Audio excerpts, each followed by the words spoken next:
All right, we're going live. We're going live. Let's make sure that the audio is coming through well and good over on the U of Tubes. And hi there, everyone. How are you doing? Sorry for being just a little bit late. Had to get a few things totally totally squared away, and now I'm here. Everything's good to go. Audio's coming through perfectly well. Fantastic. And here we go. So we got Stormcrow already here early on saying, "Oh no, we're gonna pour salt in the wounds tonight, boys." Oh yeah, no. we're going to be diving into all of the history that we can dig out about Asgore and Toriel, and really start getting, I think, to the heart of the matter of what's going on with these two and why does it matter. Maybe even it might help us get a better idea of some of the things we might encounter going into chapter 5. And TV accounts there with the hello waves. Great. Thank you so much, TV account. Great to have you here. Great to see you. I'm Omega and Arts and ISO. Tyler Goodman as well with the comment. Hey, guess that Gameoverse now has 21 million views. And I watched the Backrooms movie. It was great, and it captures the analog horror vibes well. Fantastic. I hear it's going to do absolute gangbusters. Man, that sounds so weird to say out loud. And it sounds like it's going to do absolute fantastic numbers at the box office this weekend. So congratulations to the Backrooms and everyone who worked on it. Hello, latecomer Lars. Yes, I know. I am indeed the late one here.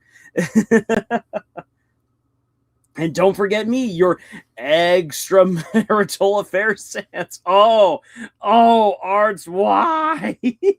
That is great, though. Oh, that is such a horrible but great joke to drop. All right. Well, so obviously for tonight, our big topic is I'm getting attacked by a cat.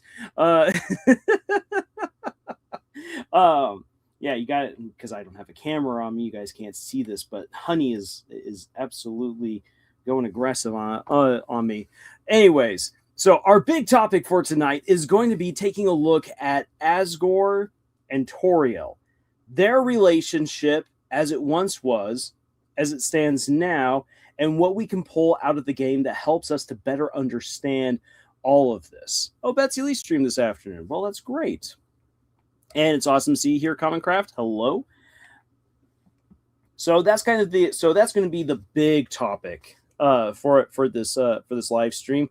I do also have other things in mind that I think would be fun to talk about, given the recent upload about Witch Hat Atelier going into soft magic systems and hard magic systems, and kind of rediscovering the discussion around the two, and seeing that I feel like people have really taken these two concepts and have just kind of gone in very weird directions and are trying to justify conclusions about either of them. Like, this really isn't. No. So maybe get the discussion really started there, and pop back on over to Gameoverse, because Gameoverse, yes, has got 21 million views within 2 weeks. That puts it in a better position than Knights of Guinevere, and if I recall correctly, also a better position than the Gaslight District. So that is excellent news for people who are hoping that the series will be greenlit soon, and it's absolutely something that I want to like elaborate more on whenever I'm able to get a proper review and analysis slapped together of that pilot episode, which I want to do soon, because we've got the theatrical release for the Amazing Digital Circus next week, and I kind of want to have it out a bit before that time, if possible, or around the same time, as well as there's a special announcement tonight. Also, this is not the special announcement, but next week, if there is a live stream, it will be taking place on Thursday, because on Friday I'll be meeting up with Scott and with some of our friends for Arizona's version of Comic-Con, the Phoenix Fan Fusion. So it's gonna be a good time. Did you check Glitch's best sellers for Gameoverse? No, I haven't. I haven't seen. Or are you talking about like their merch? Because if you're saying, because you mean the merch, then yes, I have checked out the merch and I got some of their merch. I have done my part to support the show. Oh, you got to go, Comic Craft. Well, thank you so much for popping on in for what you could, and we'll probably see you show up later. Yes, the Phoenix Fan Fusion. A lot of P's there.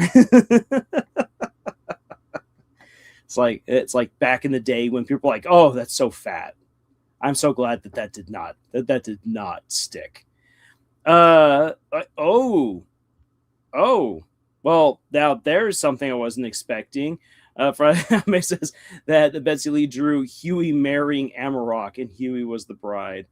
Of course. Oh boy. Someone joked about Markiplier dying. Oh my gosh, I hate it when people do that when it comes to celebrities. Curses! Do not do this to Markiplier. Markiplier is too sweet a cinnamon roll.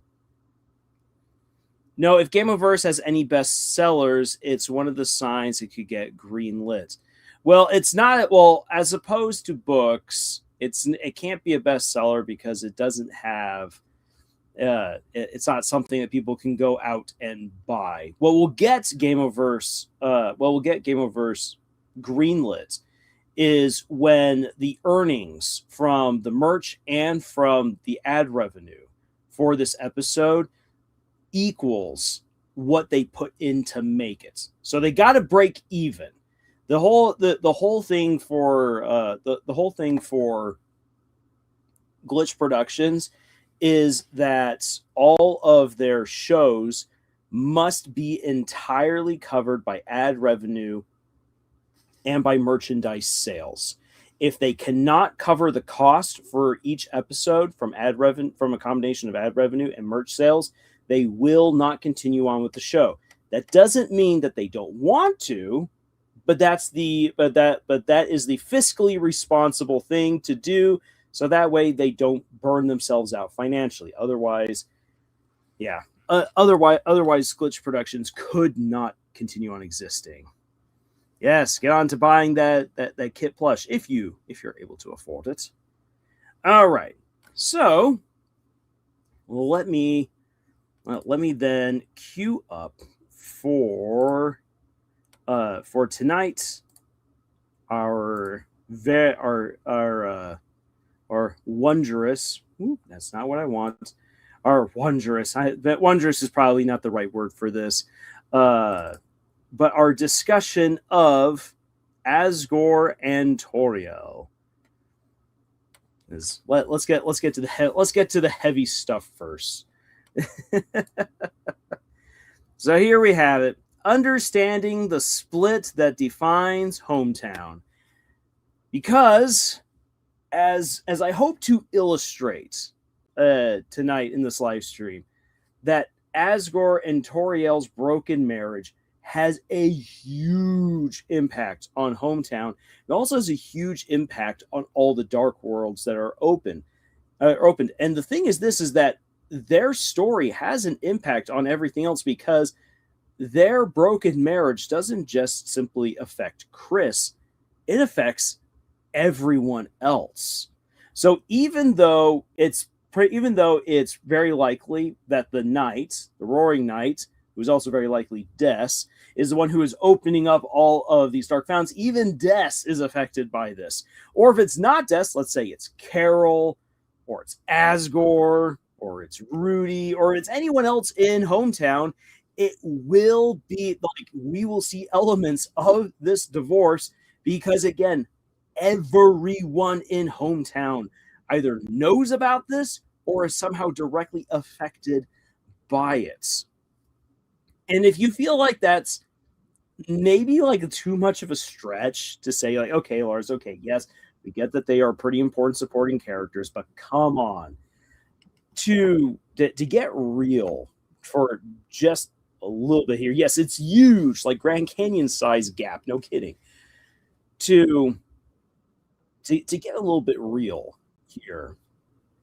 So my German grandparents got divorced years and years and years ago. It was a very nasty divorce, really bad, and honestly, justifiably, them splitting was absolutely justifiable. But my grandpa, my biological grandpa, was a real douche canoe, and his actions and have ended up affecting four different generations of the family. No matter how far away some people have tried to move away, like inter like thinking like physically, geography wise, literally moving as far away from other people as possible, or even just trying to get into another like place in life, another mindset. This divorce affected four generations of the family. It affected my great grandparents, who were involved in all of this, absolutely shattered the family. It affected, of course, my grandparents. It affected my mom and her siblings, and it also affected uh, some of my cousins to an extent as well. This singular moment. Now, granted, there's always so much more that's wrapped up into it. A divorce doesn't just simply come out of thin air. There's all different kinds of things that go into it, and we want to be respectful of that. It's one of the things I really like about how Toby Fox himself handles the split between Toriel and Asgore. He doesn't like, we as the fan base, we play it up for laughs. The funny thing in the more like dark sense of the word, uh, that that we actually see unfolding is that Toby Fox and the characters within Deltarune actually treat this event with the severity that it deserves, as well as with either the respect or the awkwardness it has earned because of what these two characters have done. And so as we go from chapter to chapter to chapter, we are going to see again really how these two, just like with my grandparents' divorce, how it affected four generations of the family, how the divorce of these two characters has affected so many people in both the light world and in the dark world. So when we come on over here, like I wrote this, we treat it as a bad joke. We as the fans, we treat it as a bad joke that all this happened. And of course, once we add Sans to the mix, and we're going to talk about Sans. Oh boy, we're going to talk about Sans' role in all of this. It becomes even funnier and more awkward. You just have to look at the artwork to see how the fans think about this. But the truth is that so much of what has happened in Deltarune is sculpted around this broken relationship. And it is not a positive thing as well. And what Toby's been doing with it, he addresses so many different aspects of how people might try to fix this issue. And we see both the good and the bad of these different ways of thinking and of these different strategies that various characters have undertaken. Tian says, now it's called the butterfly effect. It's just like It's just like Cracker Jack's death in BoJack Horseman. As someone, and I know this is going to shock some people, says I actually haven't seen BoJack Horseman. I know it's one that comes highly recommended, and I also know that it's a show that is very mentally draining. Just some of the reviews I have seen of it, some of the analyses, I'm like, oh yeah, I get that. Woo! I feel drained just watching this. But yeah, no, I know that in BoJack Horseman, there's some events, some deaths that have some long-reaching consequences. It's a heavy show. So bearing that in mind, it's really adult oriented there, Lars. I know it is. It's not something I would ever want to plop in front of any of my younger nieces or nephews. And any adult who does, I want to take them out back and slap them around a little bit. Now, what I want to do from this point forward, as we kind of move along in this discussion, I've clipped together moments from the game, and I want to play through these moments in the game, uh, and and talk about them as we go along, and see what we learn about their relationship, about what we can glean happened, what is currently happening, and this will then set us up for a discussion of what might happen. Now, real quick, to gather together what scant information we have been able to get.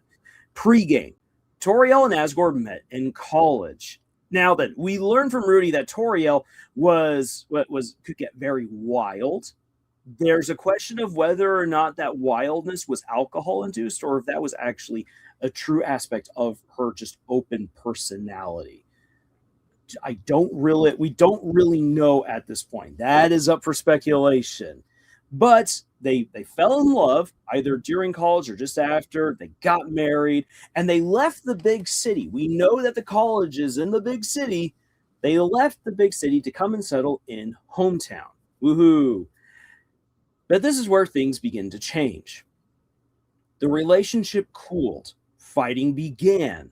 We know that Dessa's disappearance was a big event that more or less drove a stake through the marriage's heart. However, there are hints, especially in chapter 3, that cracks had already long formed before that event went down. And so from chapter to chapters, we get more clues and more hints about what all went down. We can better understand the present, because the present is affecting as well what we see in the dark world. And that's because their broken marriage has highly impacted Chris and the others who have been opening those dark worlds. I'm going to take a quick drink of water here. Here we go. So let me then bring up my first of 4 different clips. We will be looking at chapter 1.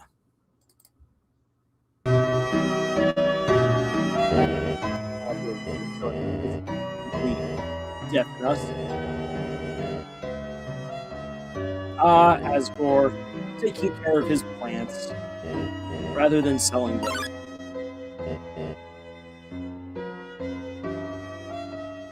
Oh yeah, Toriel is definitely a party girl.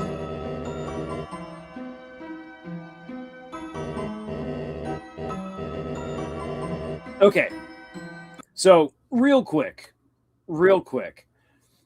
we get an interesting situation already blossoming here between Asgore and Chris. A lot of people have taken Asgore's distance from Chris to show that he's not really close with his kid.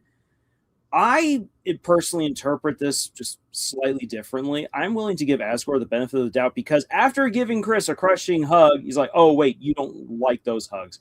Sorry, forgot. Asgore, being as we come to learn, is a big doofus. So it's actually reasonable to suggest that he indeed forgot that Chris doesn't like those kinds of big hugs.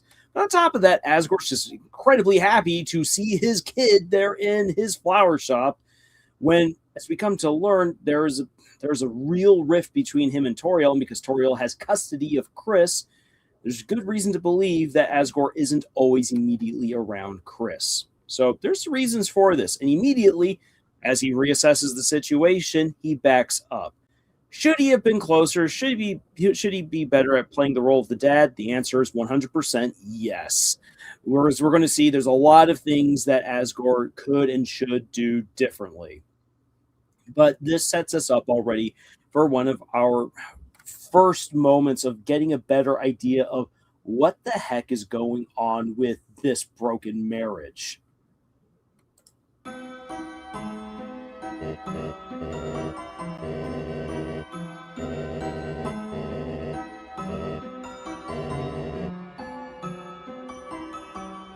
Yes, it's a cash register. There's not much change inside.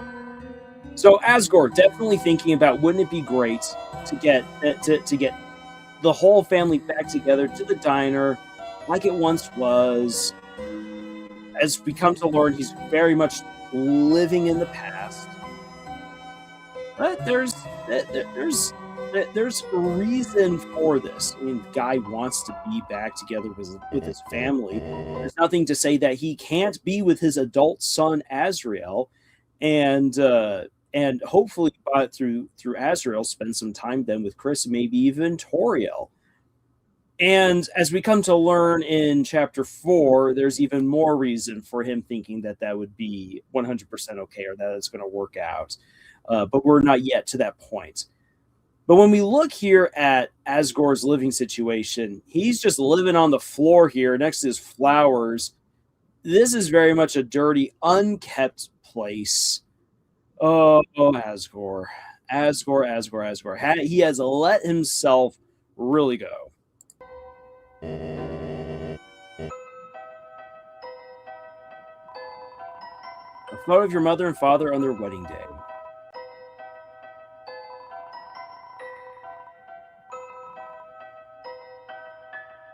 So there we have it. There's our 7 flowers, the flowers that he has preserved from the bouquet of the wedding. That picture being up there already lets us know just how much Asgore is living in the past. He wants to go back to that happier, better time. It's sad. It's sad. Hey guys, here. Hello, Lars. How are you? I'm doing well, actually. I'm also doing very tan right now. I went out for a 6-mile walk today in the late spring, early summer sun, and I was just shy of getting absolutely cooked, but I'm doing fine other than that. Yeah, bags of soil, unkept bed, not really a good place to sleep. Yeah, it's clear that Asgore is not taking care of himself. He needs to move on in some kind of way. Let's even entertain the possibility of Asgore and Toriel getting back together. Why? This is some of the best advice I've ever heard in the world of dating is, hey, if you want to, and this was addressed to a bunch of guys, if you want to get together, let's say you want to date or marry this beautiful little girl who's got she's got her life in order, she's healthy, she's got a good job, she's got a lot of friends. What makes you think that she'd want to hang out with you? And really what it is that if you want to date the best, you need to treat yourself the best. That doesn't mean you need to have fancy cars or a great paying job or a house that's amazing. No, that's all material stuff. And there's definitely ways that can play into grabbing people's attention. But really, you need to be your best self. How do you be your best self? Respect yourself. Take care of yourself. Be healthy. Be educated. Be out there. Be someone who other people would like to get to know and be around. So take care of yourself. This doesn't mean if you're an introvert that you must become an extrovert. No, you can still be your best self and still be an introvert. You can be your best self and be an extrovert. You can be your best self and be an absolute raging nerd. Just take care of yourself. Asgore is very clearly not taking care of himself. And this door, that door that we just paused on, because I am so positive that we are going to go into the dark world somewhere in Asgore's shop in chapter 5. That door is highly suspect. That is a highly suspect door. Art says, speaking of which, I have to finish Beastars. You know what? I got into Beastars long before the anime. Oh, Beastars. Beastars, such a disappointment. Sanda is an improvement over Beastars. I'll just say that. Well, there's a side door we can't see, remember? And there's also that door as well. This door could lead on over to where the side door is at. Who knows? But any case, moving on here. It's a dirty watering can, soil everywhere, and then we get the notes. It says, no rent received. Again, stop giving away flowers. We can sell them. We have 1 month to see. By now, we're pretty certain that C is here.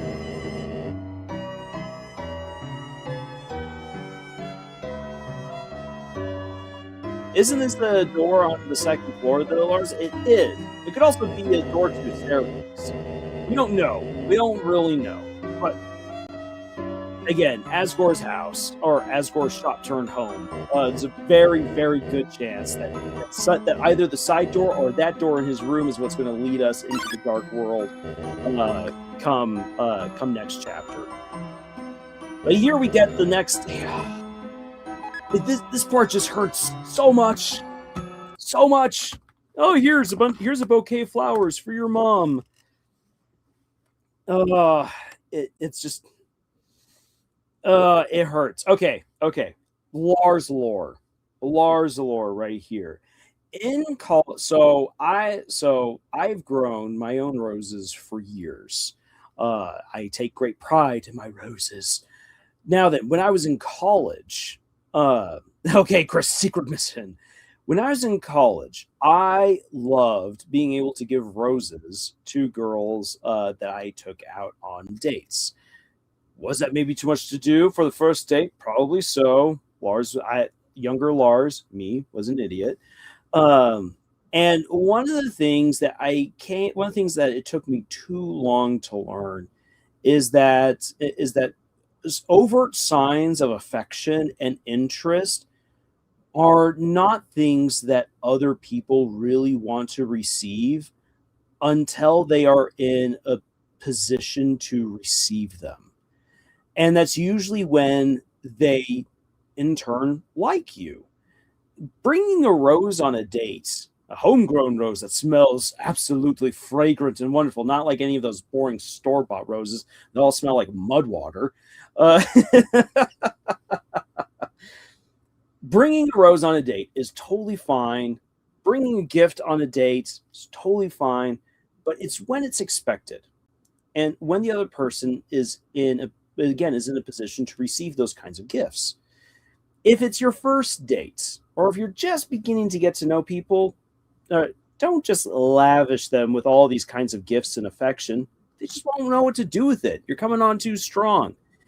Once you start developing a serious relationship and you realize that you want to spend time with this other person, you really like this other person, and they like you, then by all means, start sharing great stuff with each other. It's going to make the relationship better. The problem here is that Asgore is giving Chris a bouquet of flowers to take to Toriel when Toriel does not want to receive any gifts from Asgore because they are divorced. They are divorced for a reason. Toriel does not want those flowers, Asgore. Toriel is not in a mood or in a position personally to accept those gifts from you. So Asgore is going way too hard, hoping beyond hope that his magnificent flowers are going to remind her of the great days. But there's a problem. They weren't always great. There's a reason why they got divorced. And those flowers just remind her of Asgore, and remembering Asgore reminds Toriel of all the things that she didn't like about him that led to the divorce. And poor Chris, being just caught in the middle of all of this.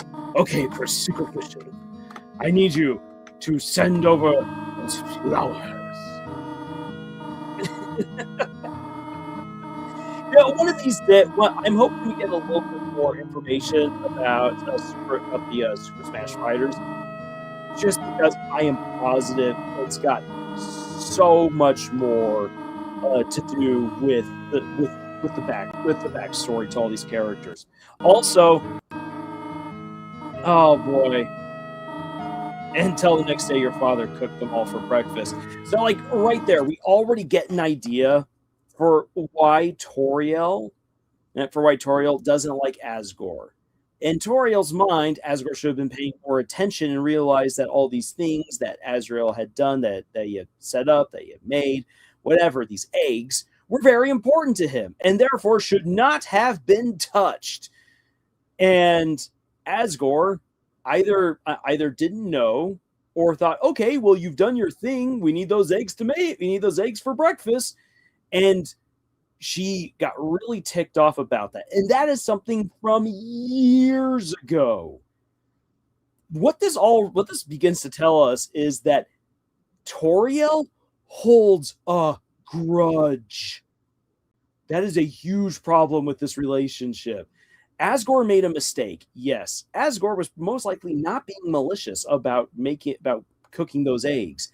Toriel has held on to that event for probably close to a decade at this point. That is not healthy. So Asgore's coming on way too strong. Just his head is in La La Land. He is not living in reality. Meanwhile, Toriel is over there happily reading a book, and in the back of her mind, she's already got things ready to conjure, be like, this is why I hate Asgore. It's like, whoa, lady.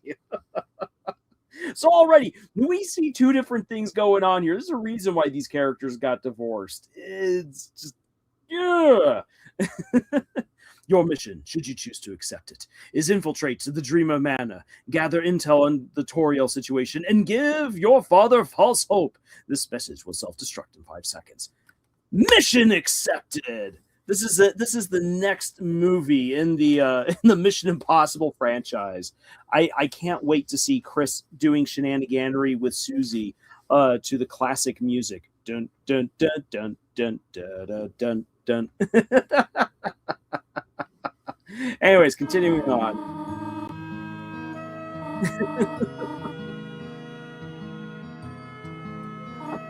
Yeah, as a player, I put off the whole flowers thing because I was like, yep, those flowers are going to be bad news. We're going to talk about other stuff first.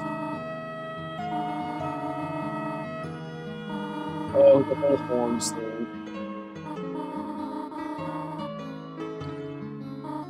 Indeed, Chris, what happened to your horns? Mm-hmm.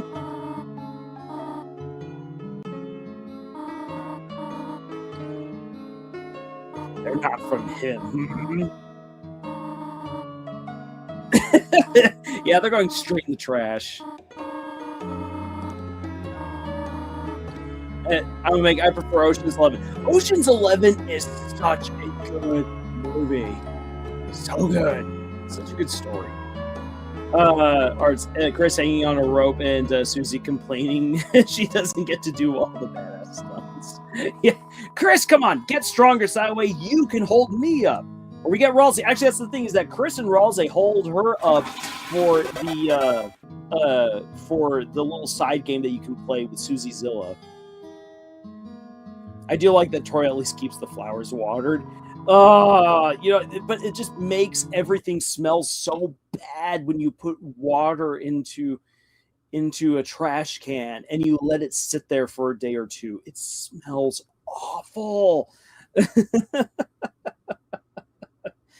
So from the title, Toriel and Asgore are having divorced. Typical middle-aged marriage. Well, I mean, we could say that, but as we're looking, we're already getting some information that tells us just how bad this is. Now then, there's a reason why I also include this little bit here towards the end of the game. Because this helps to put into better perspective as well what we've got going on here within the family that might have also caused more friction between Toriel and Asgore. Can sales help your garden? Not really. A signed copy of the Book of Humans and Monsters. So we know from going to the library that Toriel has checked out that book. And it's a book that Gerson wrote. And it's a book that she referred to often in trying to help her to better understand Chris. Now, here's something that I will say is that it is wonderful that Toriel was trying to be a good adopted mother and learn everything that she could about humans in order to take care of Chris. That is good parenting. Problem is that somewhere along the line, again, Chris just thought that they were one of the monsters. Didn't understand why everyone treated them differently. When were their horns going to grow in, Mom? And so it was agreed to get those little red horns that Chris could then wear as a kid to feel more included. Interestingly enough, I would say that comes across far more as an Asgore idea. Because Toriel has the book. She got the book in order to help Chris be a human who acclimated to living with monsters. Asgore's probably like, well, what's the problem? Let them be a monster. And I think another reason why Toriel holds a grudge against Asgore is that, as we come to see, it didn't work out. Chris is still very obviously a human. We know that Chris feels conflicted about being a human in hometown. We see how the other monsters are like, oh, it's the human. Oh, it's the human. Oh, it's the human. Chris has not been able to integrate. It is not always well received into the community. And living basically under the lie that you could be a monster, here's your red horns, in many ways kind of contributes to Chris feeling as isolated as they do, putting Chris into the situation that they are laboring throughout the game. And I think that subject of Chris being a human, of how can you help Chris to fit into a small town society of purely all monsters, I would not be surprised if that was a real big reason why Toriel and Asgore in time began to fight. And think about this, how this would reflect on Chris and why Chris would then have in several Dark Worlds, especially the third Dark World. Yeah, what a shot to stop on. It's great. Like, think about this here. In the third Dark World, there are loads of different times where it's teased out, is there a way to bring Asgore and Toriel back together?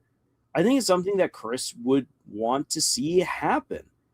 And like so many kids who are caught up in a divorce, they wonder if it's their fault. And Chris being obviously the oddball out in hometown for being a human, for being just as weird and individualistic as they are, it would not surprise me if deep down Chris blames himself for breaking up Asgore and Toriel's marriage.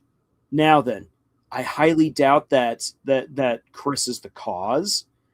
And I think it's more that Chris is not the cause, but rather how Toriel and Asgore both handled living in a small town community with an adopted human. That was just one of many different little building blocks in this tower of suck that led to their divorce. Or I should say, was one of many different cobblestones on the road of suck to their divorce. There's the better way of putting it. Now then, one thing, though, to bring up, still about Chapter 1, before we move on to Chapter 2, is the family dynamic. Okay, so in Chapter 1, we get to face off against King and Lancer. Now then, Lancer is very focused on Daddy, like, oh, the dad, like we got King Dad, we've got the substitute dad, which rules is all like, no, I am not the second dad. We already get set up for another broken family dynamic. While it is not, lesser dad. There it is. Thank you for reminding me. It's lesser dad. I am not the lesser dad. I'm not your dad at all. But we get the setup for another broken family dynamic. While it is not outright stated, it is highly implied that that King and Queen were a wedded duo, and that Lancer is the product of their relationship. Whether they were ever outright married or just happened to have a very interesting romp in the woods while Des and Chris were off on adventures. You know what? Maybe we shouldn't. Maybe we shouldn't dwell on that too much. That you've got a preteen and a kid out on a magical adventure, and meanwhile, a card and a laptop are doing things.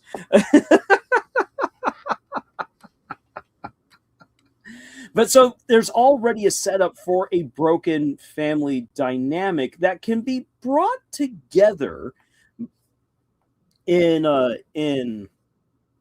Ralsei, within Ralsei's kingdom later on, where we can then have King and Queen actually interact, and they have a far healthier relationship than Asgore and Toriel.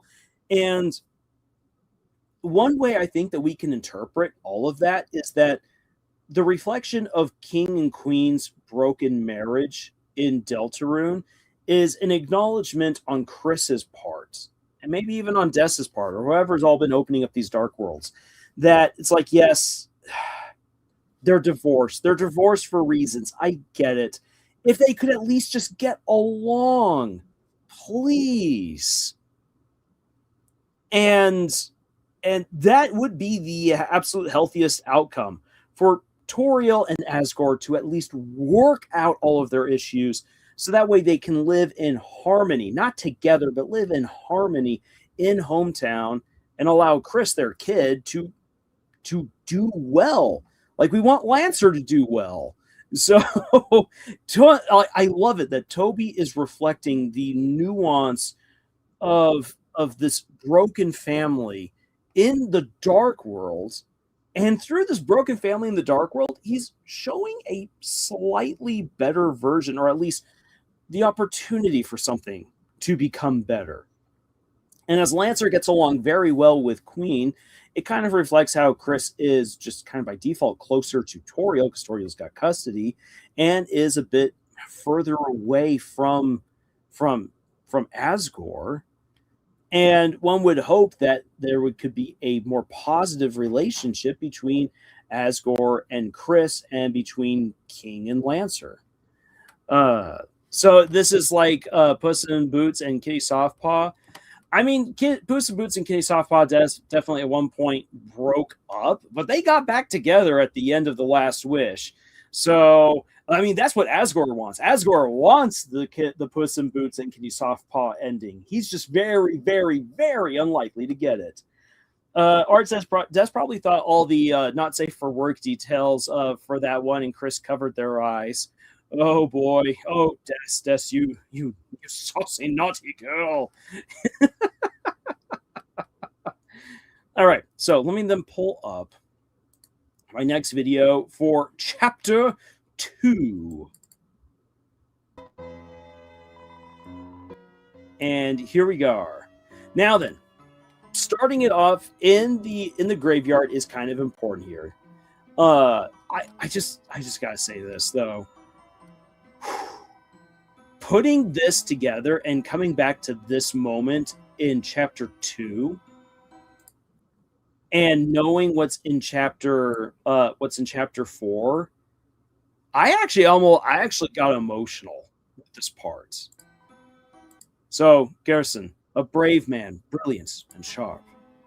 Chris, it's a shame you were not able to have him as a teacher, and difficult for Miss Alphys as his replacement. It's a shame they never got him as a teacher. In chapter 4, Chris gets to have Gerson as a teacher. It's great. It's incredibly beautiful. Gerson's the absolute GOAT, because Gerson gets to fulfill so many wishes and desires. For a teacher to finally get Susie, he fulfills Alvin's wish that the kids in the community would have had someone as great as Gerson to be their teacher. And who better than the two trouble children, Chris and Susie, to have Gerson as their own personal mentor who guides them through chapter 4. It's amazing. Chris might be closer to Toriel, but there doesn't seem to be a lot of love there at the same time. Given Chris wanders off whenever, and Toriel just doesn't say anything. Yeah, exactly, which is why it's an idealized version in the Dark World. Queen takes great interest in Chris, and also takes great interest in Noelle. Queen, though she botches a lot of what she attempts to do, is genuinely trying to be a good mother, as crazy as it is. And that's what Chris wants. I just want you to be a better mother, please. I know you can do it. Now then, I need to bring up this. So talking about Asriel. So Asriel is a good boy, perhaps even a little overzealous in his younger days. He would visit me often to confess to various sins, despite the absence of sin or confession in our religion. I remember his small face sobbing as he admitted he had dropped the lizard in the pit to jump high, nearly omitting the fact that he had done so in a video game. He also confessed to various sins on your behalf, begging for forgiveness for Chris dropping on purpose. Now then, the reason why this is so important, why I'm like, okay, I need to capture this moment. Why? So in Hometown, everyone else is super lackadaisical about religion, about church. When we get to go to church in chapter 4, I mean, you've got a cheer squad section. Everyone's just kind of hanging out, doing their own thing. Half the people are there more for the juice, and the other half of people are there for socializing. Almost no one's actually there for the sermons. So for a church and for a religion that are extremely lackadaisical, how does Asriel become such an uptight religious zealot for a religion that has almost nothing to become zealous about? Very likely, this comes around to Toriel. Toriel having emphasized, and I'm going to say it's Toriel because of how Asgore is so doop-a-doop-doop throughout the story, that is very likely Toriel who was impressing upon her kids the need to be absolutely exact and righteous and within the bounds of the law, doing all the right good things. Asriel took that to heart, and as a result became way overzealous. And that can be another crack in a family.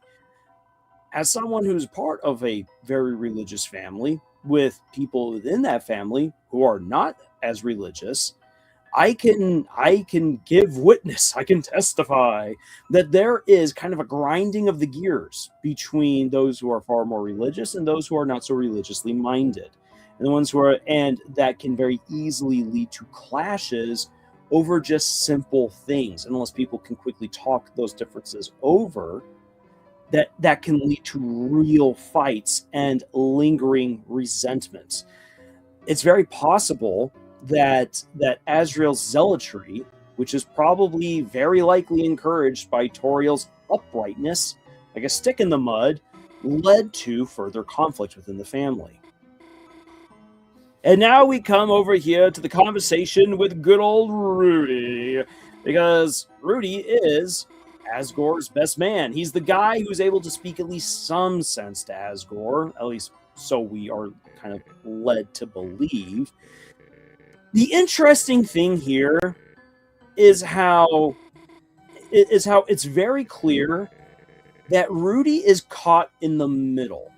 This might not seem like it directly ties to Asgore and Toriel, but bear with me for a brief moment here. I think that Rudy is in on what Carol is doing. And I know that sounds awful, because from a bird's eye view, what she's doing to Noelle is atrocious. Using her daughter the way that she is, encouraging the Snowgrave route, yeah, no, that's just awful. That's bad. And here we got good old lovable Rudy, who's there to protect his daughter. There are hints that he's in on this. And it puts Rudy into a very interesting situation in all of this. almost to the point where you could even question if he's actually sick. Now then, that interesting conspiracy aside, Rudy is very, very concerned for Noelle, and he's very, very concerned for Asgore. He's like, as far as Carol goes, he's like, oh, my wife. He defends Carol to Toriel, which I think is very significant in Chapter 4.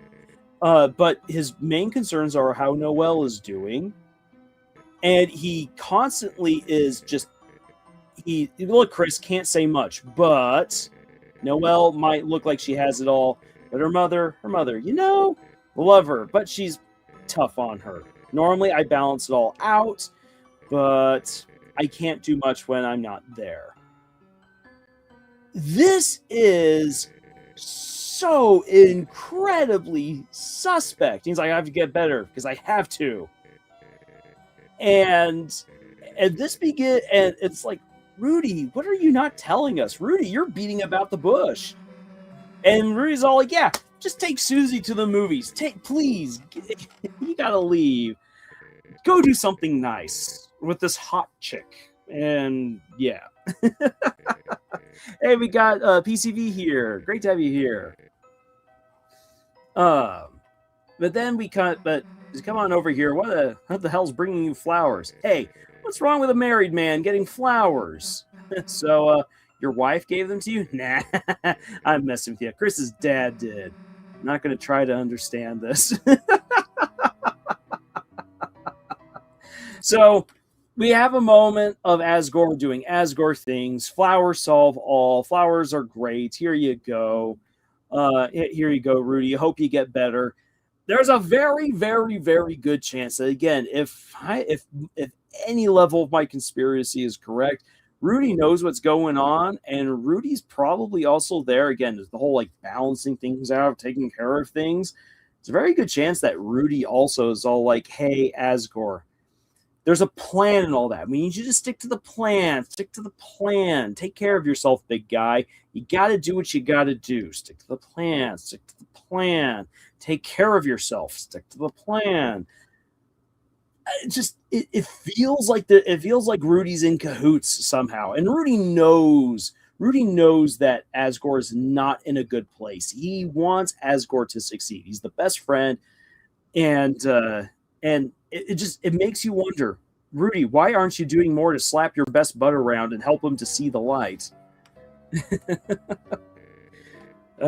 Pricing for nights, hand washing marathon. Chris, that is just, again, God, you look back at what's happening in this and you're all like, hand washing marathon in chapter 2, what leads to the end of the chapter? You go and you wash your hands, or you pretend that you're washing your hands. Chris rips out the soul and then proceeds to do what they got to do, slashing Toriel's tires. It just feels like Rudy's in on all of this. and that just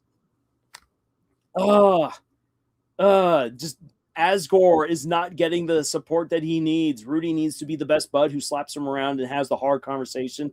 It's like, I think again that Rudy's is in cahoots with Carol, knows what's going on, and trying to balance things out, is trying to be the nice guy who's very supportive of everyone while still making sure that all the awful stuff happens so that way the plot can move forward. Yay.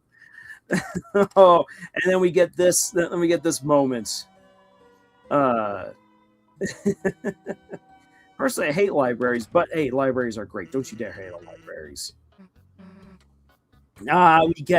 We get to one of the most awkward moments of the whole game.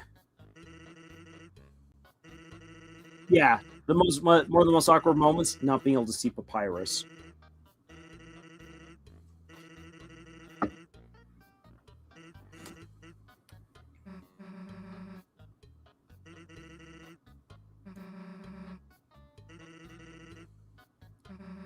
Cashier? We don't have one.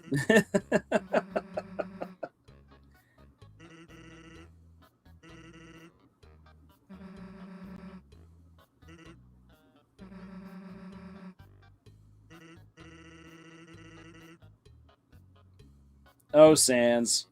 Susie is not ready. Susie's just not ready for Sans.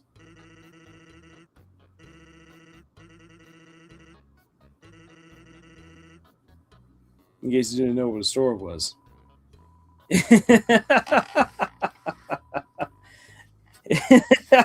You'll never be able to buy anything in this state.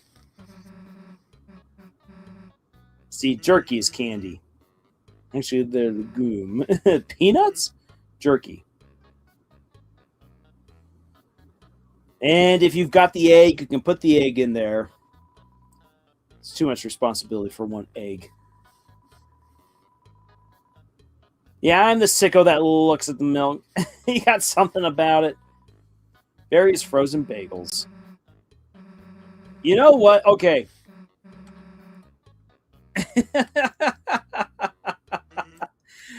Having worked in a convenience store, you can absolutely fit yourself into any one of the refrigerators or frozen areas. You 100% can.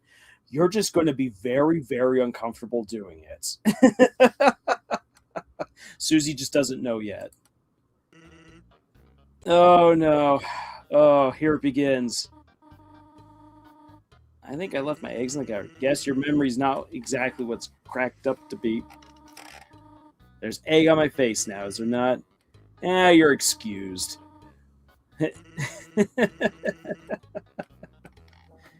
So much egg. Egg on or egg off, I expect a lot from you. Well, I am exceptional. Don't forget me, your egg's husband. Oh, Asgore. Asgore was waiting. Asgore was watching. Asgore was listening in on everything. That's how he knew.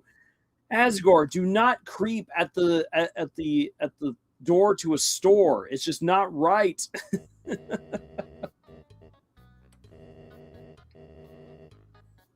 I had some extra flowers, and once again,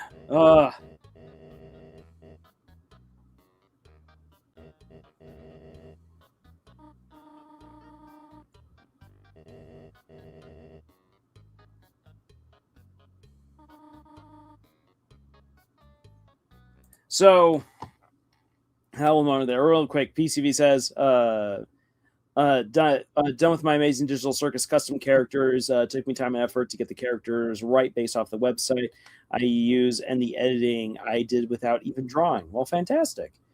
So, here's the thing.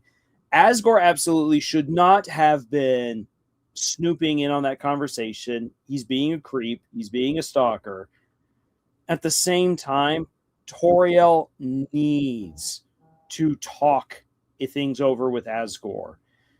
And yes, right there in the middle of the store for everyone else to see is not the right time, not the right place. But Toriel has no intention of talking things over with Asgore. It needs to be said. It needs to be discussed what the heck is going to happen, because when Azrael comes to town, again, Azrael's an adult. Azrael can hang out with both of his parents if he should so choose. And what kind of a situation is that going to create? Will there be any problems? In order to avoid problems, Asgore and Toriel need to figure this out. And Toriel is putting it off. It's not good. This will lead to drama. This will lead to just furthering the conflicts. And that has serious repercussions on their kids. But neither of them are really thinking that through. Asgore's thinking that by them getting together, everything's going to turn out great, and Toriel just doesn't want to have anything to do with it. One is in fantasy land, and the other is trying to punt the can so far down the road that she will never have to deal with it. Neither of these approaches are any good. Now, hold on a sec here. I've got to let the cat out of the office. Whoop.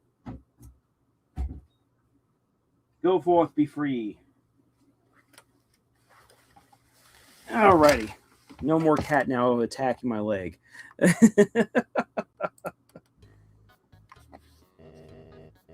You know what I want, Bone Man? Yep. Oh, do I know? Free pickles. Why, thank you.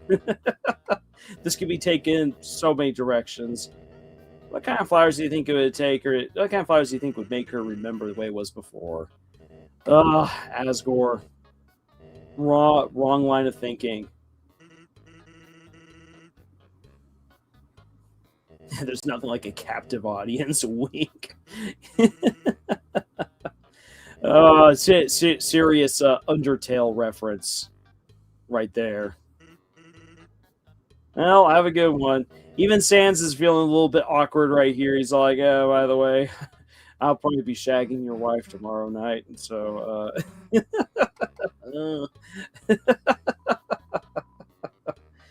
and so, yeah, that brings us around to the end of this particular encounter.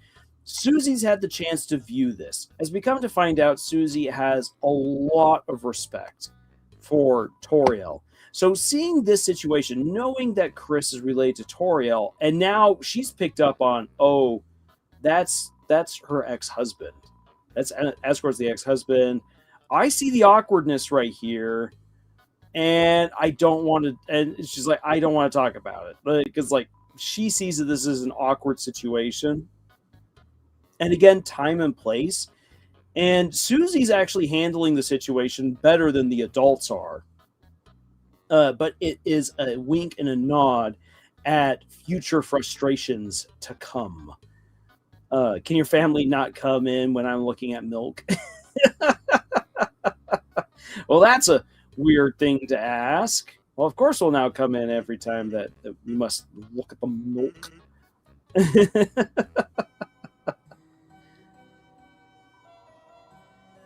And then just one last bit here before our time with chapter 2 has concluded. It's your dad's truck.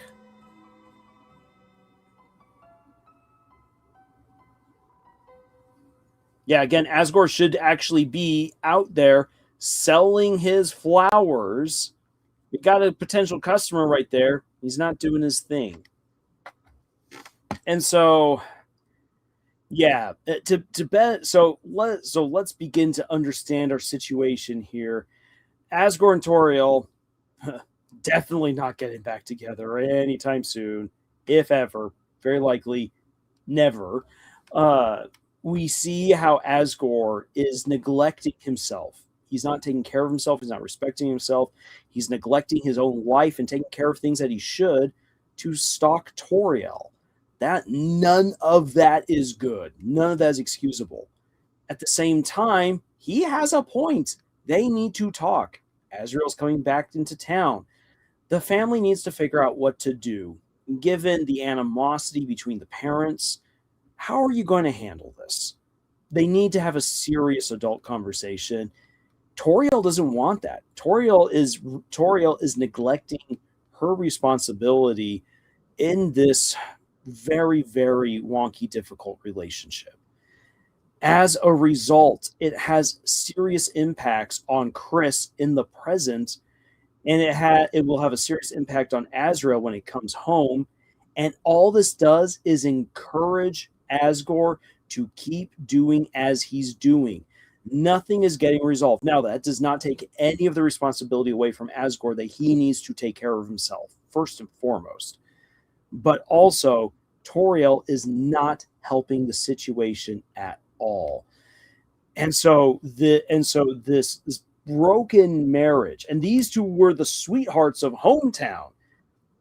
That Asgore was the hero of the city or the town, as we're going to see when we start looking into chapter 3. These two, like, she's also and Toriel is one of the teachers in the school and is highly respected within the community. Their divorce is something that everyone in a small town would know. And that, again, is going to have serious repercussions down the line. And Comic Craft is back. Great to have you back. So, yeah, chapter 2 concludes with us getting a better idea for just how bad this relationship is. We don't even know yet until we get to chapter 4. Chapter 3 begins to give us more of the backgrounds. So let's get into chapter 3. Let me bring up the clips that I have prepared for us here. So we're starting off in a place where it might not seem like it's all that important. It's just more fun. Hey, we've got the game. We've got the baking game going on here. Isn't this great? It's the cooking channel. And like this is a fun mini game. I love this mini game. And it's great to see Susie getting away with burning stuff. Chris running around frantically as a waiter. All this. You and your brother pretended the chefs were bungling the simplest parts. What Tenna remembers all these good moments in front of him. That Toriel would spend time with the kids in front of the television, copying down all these recipes, and they were just having a good old time. Tenna remembers all the good times. Now, what Toriel liked on the television is very different from what Asgore liked. And you want to know what? That's 100% okay. Different people in a relationship can like very different things when it comes to entertainment. They don't need to agree on what is good. All you have to do is be able to share time with each other, appreciate what the other person likes, don't make fun of it, and give the other person time to enjoy what they enjoy. It's a balancing act. If you can conduct the balancing act, boom, you can be entertained. They can be entertained. You can be supportive of one another, and the relationship is great. Hey, we've got Judah here. Says, though at this point, I doubt that they would have anything more than another argument if they talk now, since Asgore might just talk about how they should try to make it work, more likely than not. And it is true. Asgore is not in a good place to have a serious conversation with Toriel, but that conversation must be had. And he is absolutely right that it needs to be had because, again, Azrael is coming to town. Azrael is coming to town. Oh, there you go. A little bit of Christmas at the wrong time of the year. Yeah, no, again, Asgore would probably find a way to bungle it. It wouldn't be good, but again, the conversation must be had. And if Toriel was willing to have that conversation, she can be there to put her foot down and say, hey, look, we like you said you wanted to talk, so we need to talk. No more trying to say, hey, we can make this work. We are divorced. Get it? Got it? Good. Now let's actually talk about what we're going to do when our son comes back from school. That would be the responsible thing to do, and those kinds of responsible conversations can be had even if one person in the relationship is maybe not doing what they should. Just because one person is being a doofus is not an excuse for you to not give it a serious try. That's the life advice that we have to take away from this very difficult thing. Chris says, I'm not sure how true that is, but I have seen discussions that theorize that part of the issue that Toriel doesn't straight up put her foot down. She avoids Asgore, talks about the issue, such so Asgore kept thinking he still has a chance. They both keep talking past each other. And there's a certain element to that. Because Toriel will not have that important conversation with Asgore, she's not giving herself the chance to put Asgore in his place because he needs to be. And Asgore continues to live in his own la la land that he's not taking in the reality and living accordingly. When you have to be able to live in reality in order to have a good, healthy relationship. And he's just not doing that. So they're both, in a way, kind of talking past each other. They're both not interacting with each other the way that they should. One of them needs to make the effort. And if the other one is not reciprocating properly, then the other can say, like, for instance, Toriel said, yeah, sure, let's have the conversation. Asgore's like, let's get back together. She'd be like, no, we are divorced. We're never getting back together. You want to know what, Asgore? It's not going to happen. Get that out of your stupid head. We need to talk about how we're going to handle things when Asgore comes to town. No, we're not going to go to the diner together as a family. You know what I prefer that we did? That you and I don't meet up, but that Chris and Azrael can spend time with you when Azrael's here, and that you can go to the diner with him, or you can go out on a joyride, or you can do whatever you want. You get like a full day with Azrael and Chris, and you can have fun. And then I get a full day with Chris and Azrael, and we can have a good time. If the kids want us to be together, they need to let us know that, and then we can then talk from that point. Which I mean does open up the door for Asgore. You're like, hey kids, tell your mom that you really want the whole family to get together. Yes, it probably would not be good, but again, like there needs to be that conversation. There needs to be an understanding from both sides. One person needs to put their foot down that this is not okay, and once you put that on out there, you can start getting real support, because within this town, there are people who could give them that support. As much as people don't like Carol could actually be a great support for either route. Rudy is supposed to be a good support for Asgore, but even Rudy kind of admits that Asgore needs to start taking care of himself and take things seriously before they can have that, or at least in his mind, before they can have that real conversation. Rudy should already be having that conversation and helping push Asgore to a more healthy choice. Father Alvin could also be a great mediator. Like, you gotta get the ball rolling, as awkward and awful as it is. Conquest says, what I personally believe is that Toriel wants to get back with Asgore as much as he wants. She never lost feelings for him, but she feels she should not. Like the change on how she is in Deltarune versus Undertale, I'm still thinking about it. It's not a fully fledged theory. Well, Commoncraft, you weren't around for when I highlighted how in Chapter 1, we if you're paying attention, find out that Toriel's been holding a grudge against Asgore for little silly dumb things he did for years. She doesn't want to get back together with him. She has built up a catalog in her mind of reasons to never get back together with him. And a lot of those reasons are really, really petty. They're bad.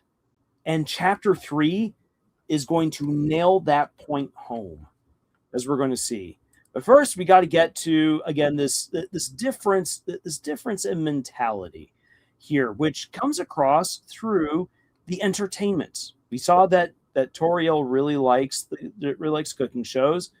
Well, then here we've got this really brief game. Like, this is almost kind of a blink and you miss it moment within the game, but this part's important. The Wild West.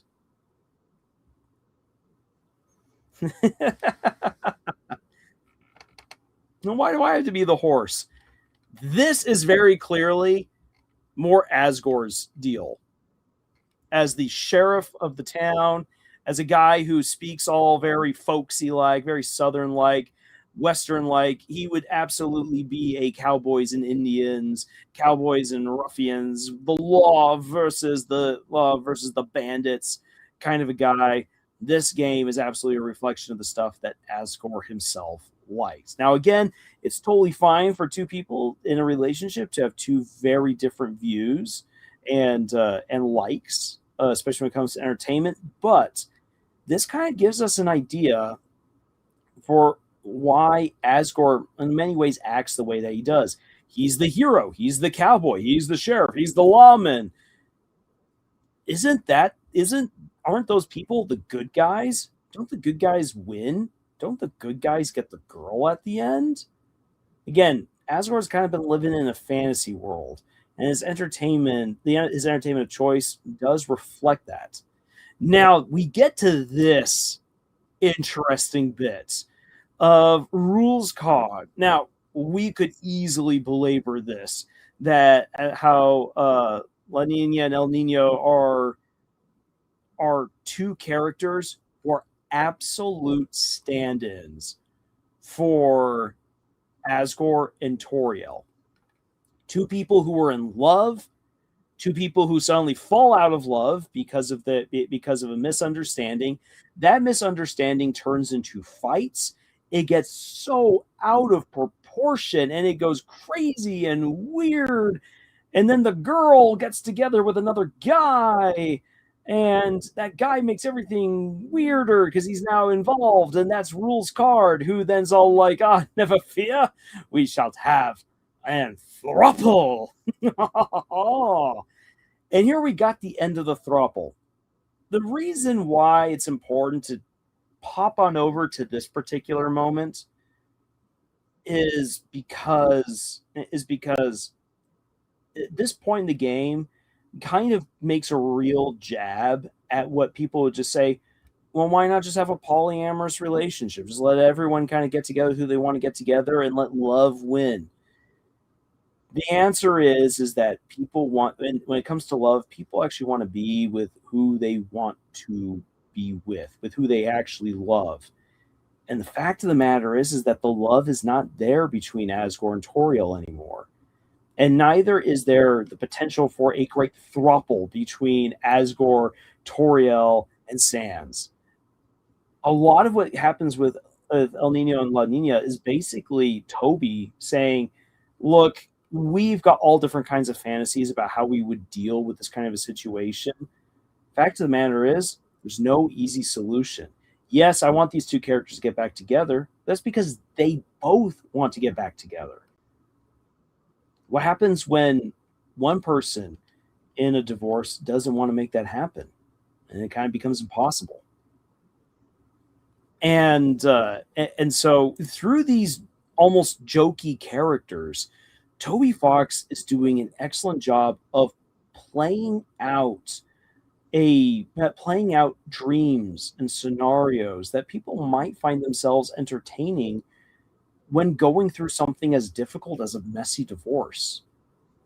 And it's basically his way of saying dreams are fine and all, but it unfortunately is not the way that it works. This is like one of the most bold things I've seen Toby do in any game, and I appreciate it. I really do. Comic Chris says also people saying that the final scene of chapter 4 is Toriel finally healing and getting over Asgore when just no. Yeah, no, we're going to get to that. We're going to get to that. TV account. I'm questioning how relationships from the 50s and 60s last for decades. While relationships in the 90s and 2000s, the word devours as the world devours the the. Oh, let me try to read. While relationships in the 90s and 2000s, the word devours is as normal as I do. Or saying divorce. So the word divorce is as normal as I do. Yeah. Uh, so, I mean, to get a little bit, try to not get too far into the weeds there. Mentality and culture. The personal mentality and culture are absolutely essential to determining how relationships play out. In the 50s and 60s, it was incredibly taboo to get a divorce. My grandparents, my German grandparents who got divorced, and this is not just an American thing, this is all over the place. That was a very taboo thing that happened. And because of their divorce, it led to members of the family getting ostracized or not treated as well or so kindly. It was a very, very negative thing, despite the fact that my biological grandfather was a real jerk. He was a monster. He was an abuser. That divorce was necessary. The family needed to get away from him. Uh, but but people did not treat the victims kindly. The mentality of the 50s and 60s was once you have chosen love, once you've decided to get married, you're going to stick together. You're not going to break apart. You're going to make this work. Why? Because divorce is bad. So therefore you won't do it. Over time we've come to realize that divorce is a good option in certain cases, but also culture has changed in that people want to have that fairy tale ending.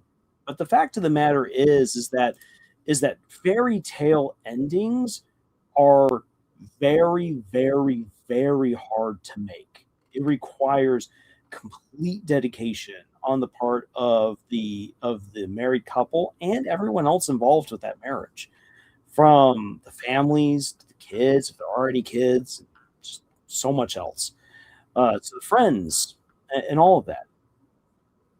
A fairy tale ending is a massive team effort, and that reality has broken some people. For others, they're just not interested necessarily in fairy tale ending. We've gotten there's a lot of cynicism in modern culture. And so, as a result, people's idea of what a marriage could be or should be has also changed over time. Now, then, that's just speaking very generally. You go into different countries, and different countries will have different ideas of marriage. Different generations will have different ideas of marriage. Different religions will have different ideas of marriage. Things have evolved and changed over time. That's one of the things that's made a lot of people scared of this modern age, because they're all like, but like, marriages and families are breaking apart, and in many cases I would prefer happy marriages and families together, because honestly that is way healthier for society. But we should not have people remain together if the relationship is abusive, if it isn't working. You got to figure a way of making it work out. Things just happen. It's an incredibly nuanced situation, which again, Toby Fox really treats that topic with the respect it deserves, which is surprising because, again, so much of the game comes across as jokey, action packed. The darkness is what we are drawn to. With will Susie die? Is Chris going to lose a hand? Oh my gosh! The real darkness is the fact that we see this marriage that has fallen apart, that has had a severe impact on multiple characters, not just Toriel and Asgore, and that there is no easy solution. Tenna tries to present easy solutions. And the funny thing is this, is that in the scene, as I'm going to show you right here, we get a watch as Tenna falls apart with the knowledge of that it's not so simple. Congress says, so said before, Lars, I think my issue with the storyline was how much the fandom back when these chapters came out act as if Toriel is good and Asgore is bad. Yeah, and that's the fan interpretation. Fan interpretation has really colored this game, whereas if you take the game like, step back and take the game for what it's presenting, it says something very different. It is a bias towards divorced mothers. I have seen glimpses of in other places, like mothers can do no wrong if they're single or divorced. I don't know. It's complicated. It is very complicated. And Toby's not trying to say it isn't. In fact, he's embracing it. But the thing is this, is that as the game proceeds, there are definite hints that both of these characters, Toriel and Asgore, are to blame for what has happened. So as Tenna drags our heroes through the story or through the game and is forcing them to, well, have fun, we get this. Let's never fight again. We're a happy family, aren't we, Chris? Well, that's interesting to bring up. And then Chris, hey, look, behind this door lies another physical challenge. Get ready, folks. So Tenna's not getting an answer from Chris about let's be a happy family. And then here we go. Chris, remember when your brother was here? Well, you used to spend so much time with him. It's like, with me. Oh, Tenna being selfish right here, watching cartoons, playing games, smiling, laughing, crying. He's like, if we could just get Azrael back here, why? Just play games with me again, watch stuff again. Why don't you two do that anymore? Then everything would be fixed. What? He went to college? Well, why do you have to go to do that? Why do you have to go to do that? You can learn anything on TV. So Tenna is presenting a very simple answer. It's like, just spend time together, be together, do things together, and everything's just going to work out fine and beautifully. And even as Tenna is trying to present these overly simplistic solutions, Tenna himself begins dropping serious bombs about what happened in the Dreamer household. He knows that the family fell apart. He doesn't understand how or why. And accidentally, he begins showing us how. These pipes, these pipes are important. There's nothing else in the game to thus far to suggest what the heck's going on with these pipes. These pipes come out of nowhere, and it's important. So they're crawling out of the pipes. Where are they going?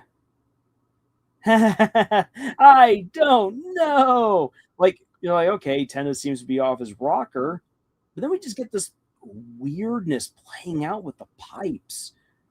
Okay, so stuff almost like crud monsters start coming out of the pipes and just going places. And Tenna's follow up dialogue really feels out of place until you start putting it into a different context other than playing a game. So as we then transition, phew, what a challenge, folks. Now, is it me or does everyone look a little sleepy? Come on, Susie, what happened to our late night TV marathon? So the game continues. He's forcing everything to go on.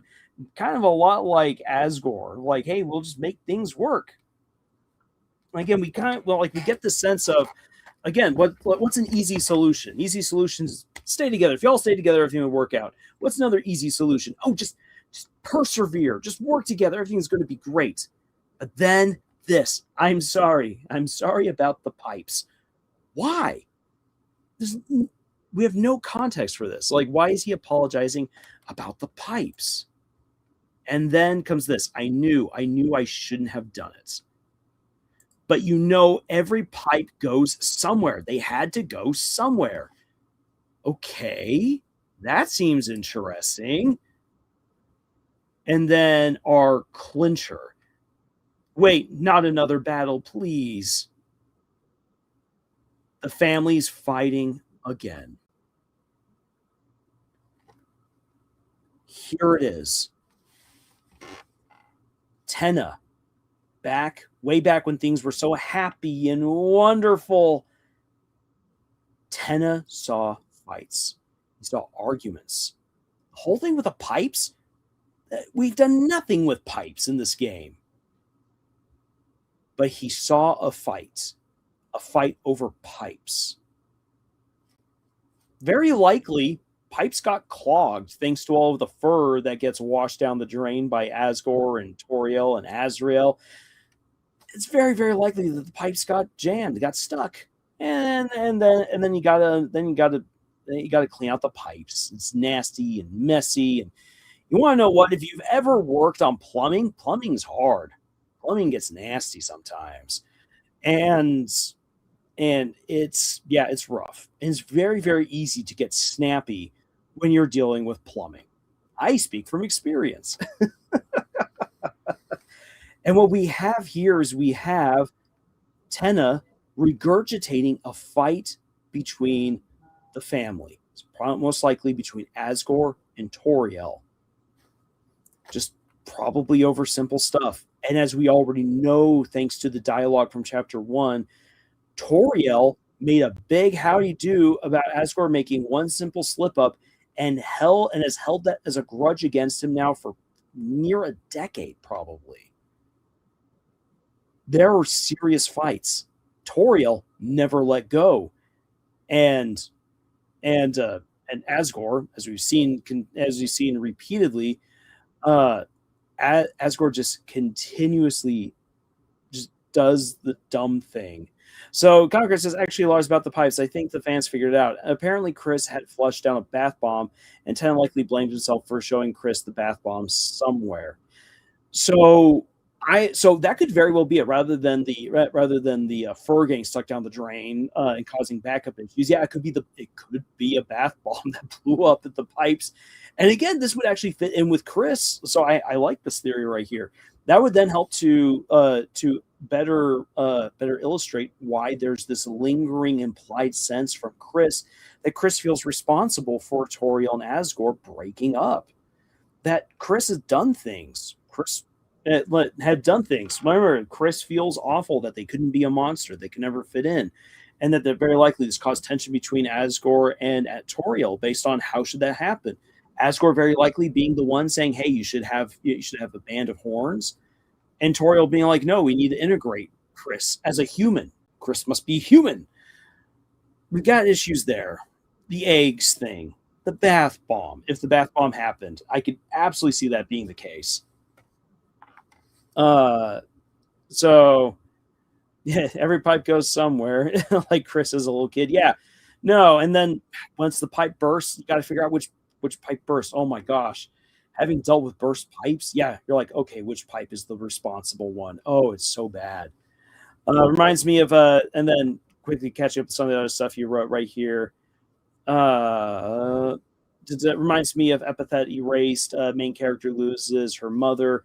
Her father becomes useless. Everyone in the fandom acts as if the mother was perfect and the father was the one who ruined everything. When the creator specifically went out of his way to say that both parents were dysfunctional in opposite ways and were compensating each other, a couple that only works as a couple. If the father died and the mother would have also become a bad parent right away. Yeah, no, it's bad. Yeah, and Deltarune is trying to say that look, this divorce is complicated. Both characters, Toriel and Asgore, are responsible for how things went down. And it's just sad because, and what makes it so hard, again, this is Toby respecting the nuance and difficulty of broken families, broken marriages, of divorce. Like look at this right here. This moment, it's Christmas time. Asgore's right alongside Toriel. You got the kids all hanging out together, and and and as Tenna recalls, people were just having a good time. There were good times. There were times that this family was happy. There was times where there was love. There was times where everything was right. Why then did it all break apart? And what we see then is that Toriel's someone who focuses so much on the negative about this. Asgore focuses way too much on the positive. And what we need to acknowledge is that, look, divorce can happen.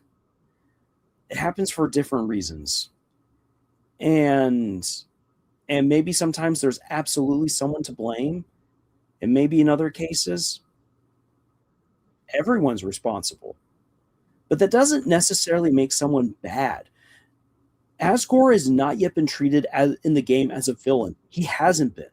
And neither has Toriel. The fans have treated these characters as saints and as villains. When you look at how the game has handled them, Asgore is he's just a wayward fool. He is a lovesick, wayward fool, and you just can't help but feel sorry for him. Toriel is an amazing person on many levels. She's a good person who unfortunately has a real mean streak when it comes to Asgore. And it's not good. It's not healthy the way that she can hold on to grudges for so long. So they're both to blame. The thing though is that again, that doesn't make them bad. And neither does Chris's silliness or Chris being a human. That doesn't make them bad either. It's just very difficult because again, everyone plays a role in making a good marriage work. And a lot of people can sometimes play a role in why a marriage falls apart.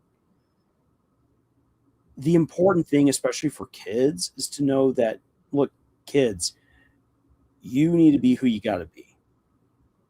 And you got to do the right thing. The right thing, you will learn what it is by getting out there in the world, by learning, by making friends, by talking to other people, by living your life.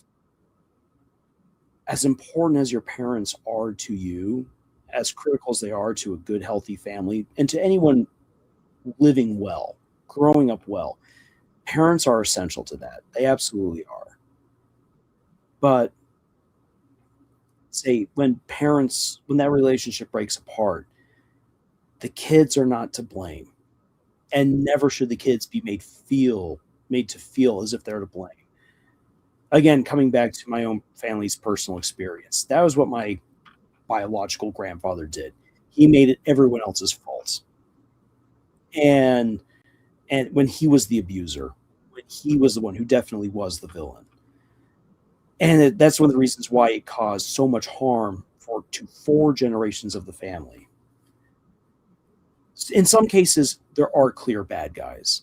In other cases, there aren't. And what is so impressive about Deltarune is that Deltarune tells a story of a divorce where both adults were to blame, but that neither one is shown to be the villain.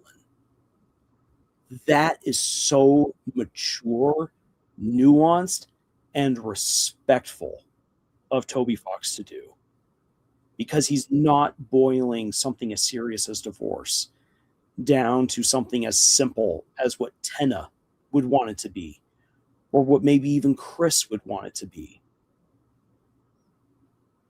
And that's very, very difficult to pull off.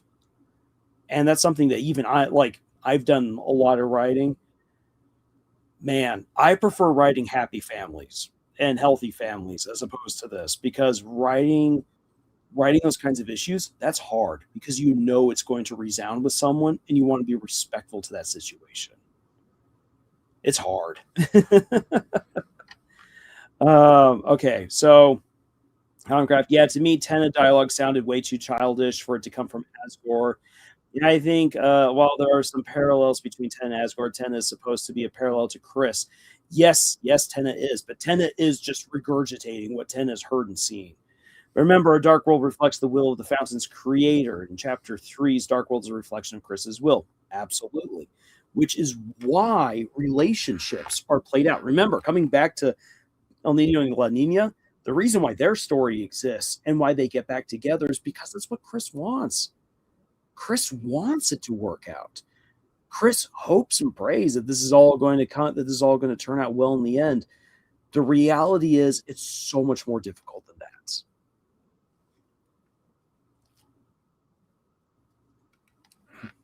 Taking a drink of water right there. Because wow, I think I've talked on for like 45 minutes without taking a sip. Woo! Feel in my throat. Tiagan says, I think it has to do with the projection. Kids all over would probably relate to Chris, especially for kids who grew up with divorced parents, probably have some unresolved issues. Exactly. And again, I really do appreciate how Deltarune entertains those childish, dreamlike fancies and notions. It acknowledges them. It also says that they are not a solution, and it treats the real problem with the nuance and the respect it deserves. We, as the fans, have made Toriel or Asgore the hero or the villain in this. The reality is both of them are to blame. The reality is it's just way more complicated. And I appreciate that. I appreciate that so much. Now to quickly hop back on over here before we tackle Chapter 4. So again, El Nino, La Nina, they're brought up because they are meant to represent what Chris would hope could be the solution for Toriel and Asgore. Chris knows that Sans plays a role in all of this somehow. And so guess what? Rules Card then plays a role, and Rules Card gets kicked to the curb, just much like Chris is like, look, Sans, I don't want you involved with my folks. No, I don't like this. On a more lighter note, I keep imagining Chris being all like, I will create a dark world for the plan. It is a reflection of my will, so it will be fine. Exactly. And we get a good notion that that's going to be how Asgore's going to try to make this work out. Oh, the throuple. The throuple. Now then, let's move on to Chapter 4. And let's wrap that up. So the conversation here with Father Alvin's important because this brings up more banging sermon, my man. Thank you, Chris. Although I did see that you slept. Oh man, poor Father Alvin, living in his father's shadow. putting himself in his father's shadow. Chris, did you seek something from me? Asgore. Your father. He typically comes here at night. He prays much for you, Chris. For Azrael, Toriel, Rudy, and his flowers too. So here we get an indication of how Asgore really does think a lot about what's going on. Asgore's a doofus. He's doing so many things wrong. Really, he's trying to just be a good guy. And what's interesting is that Alvin's all like, I encourage you to pray for him with your mother as well. This is Alvin kind of saying like, nudge, nudge, hint, hint. Family needs to resolve these issues. So yeah, we get it. We get a hint of that. Again, it comes down to that either Asgore or Toriel need to be the one, preferably both of them together, to begin starting the process for actual healing and figuring this out. Now it still gets a little interesting from here, because of how the story, or not the story, but the dialogue here plays out. Let me pull this back just a little bit. Here. So, if you click on Asgore, what we get right here, I'm grateful for your wife's carols. So, Rudy is very much like, Carol, my wife. I love my wife. That's important. That's important for you guys to understand. Your wife's financial support to him. I just wish he did not support his you know what? One more word and you're soaked with the holiday. One more word. And of course, Rudy would do that because Rudy's just trying to keep things lighthearted and all. And he is disarming and charming. And Toriel reacts well enough to that. It's just that his you know what. Everyone knows that Asgore has got something going on. Now then, here's the thing. I know most of the fans believe that his whole you know what is that he's trying to find some kind of way of like getting the family back together, which what he's doing is all for that. What I think is going on and why it's so important that she brings up the you know what is that people know that Asgore, as the disgraced police chief, is still trying to solve the mystery of Dessa's disappearance. The reason why I'm pretty confident in that particular approach is because of what Asgore himself says when he thinks no one else is listening later this chapter. So that is, yeah, and Comicraft, exactly right. The you know what is Ace trying to find Des still. Yeah, that's what's going on here. Hey, if you don't support his you know what, that just means we gotta. Which again, to me implies that Rudy's in on all of this. Oh, Rudy, why? What are you doing, my man? Congress says, I've seen discussions about Azrael that suggest that maybe Azrael's obsession with his sins, despite the Deltarune religion lacking the idea of sin, said it may be something Toriel put in his head. And yeah, I was bringing that up actually earlier, that Toriel's very likely her very strict, upright ways made Azrael into a zealot. The interesting thing about that is that, again, we know that she was a real party girl back in college. So the question is, was that her default? Was that actually who she was? Or was getting drunk what made her a real party girl? And chapter 4 would kind of suggest that really it's more because she got soused that made her a party girl. That is not... That opens up the door to so many conversations, discussions that we could have if we just had more information, why that's okay, but at the same time, Toriel and Asgore seem to have taken that tendency in a very unhealthy direction, and we see that Toriel herself gives into inner demons that she shouldn't have by the end of this chapter. there's nothing wrong with her wanting to get together with Sans, being with Sans, or hanging out with Sans, whatever it is she's doing. Very likely they're going to. There's nothing wrong with that, but the time and place, just like Asgore never gets the right time and place because he's being a stalker, because he's being an idiot.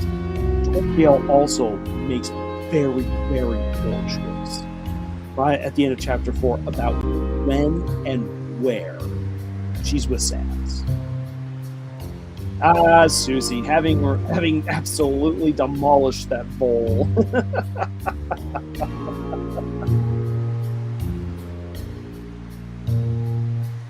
Guys, I personally think that the Toriel party girl thing may be a side effect of her being so self-restrained and control and proper, like real life super principled people. The second they get loose, oh, absolutely, yeah. If you know people, or if you yourself come from a very strict background, there's a very good chance that when given the chance to let loose, you cut loose.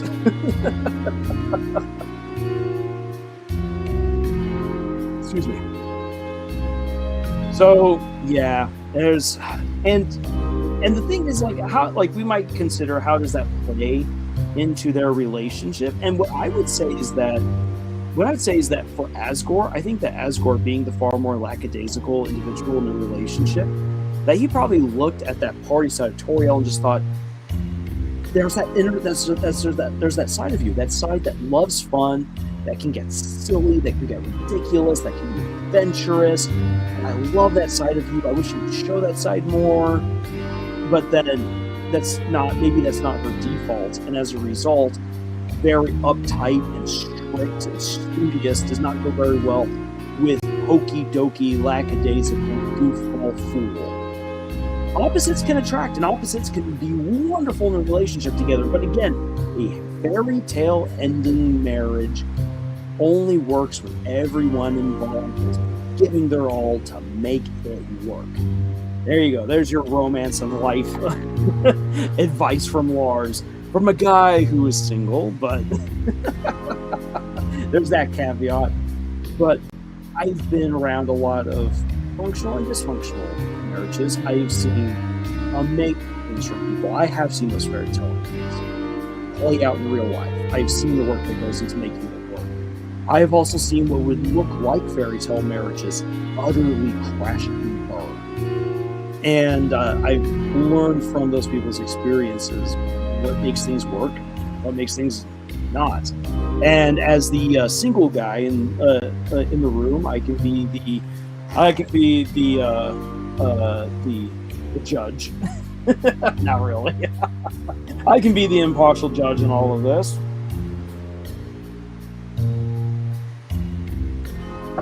Or maybe Asgore was the first one who saw that side of her even before she herself.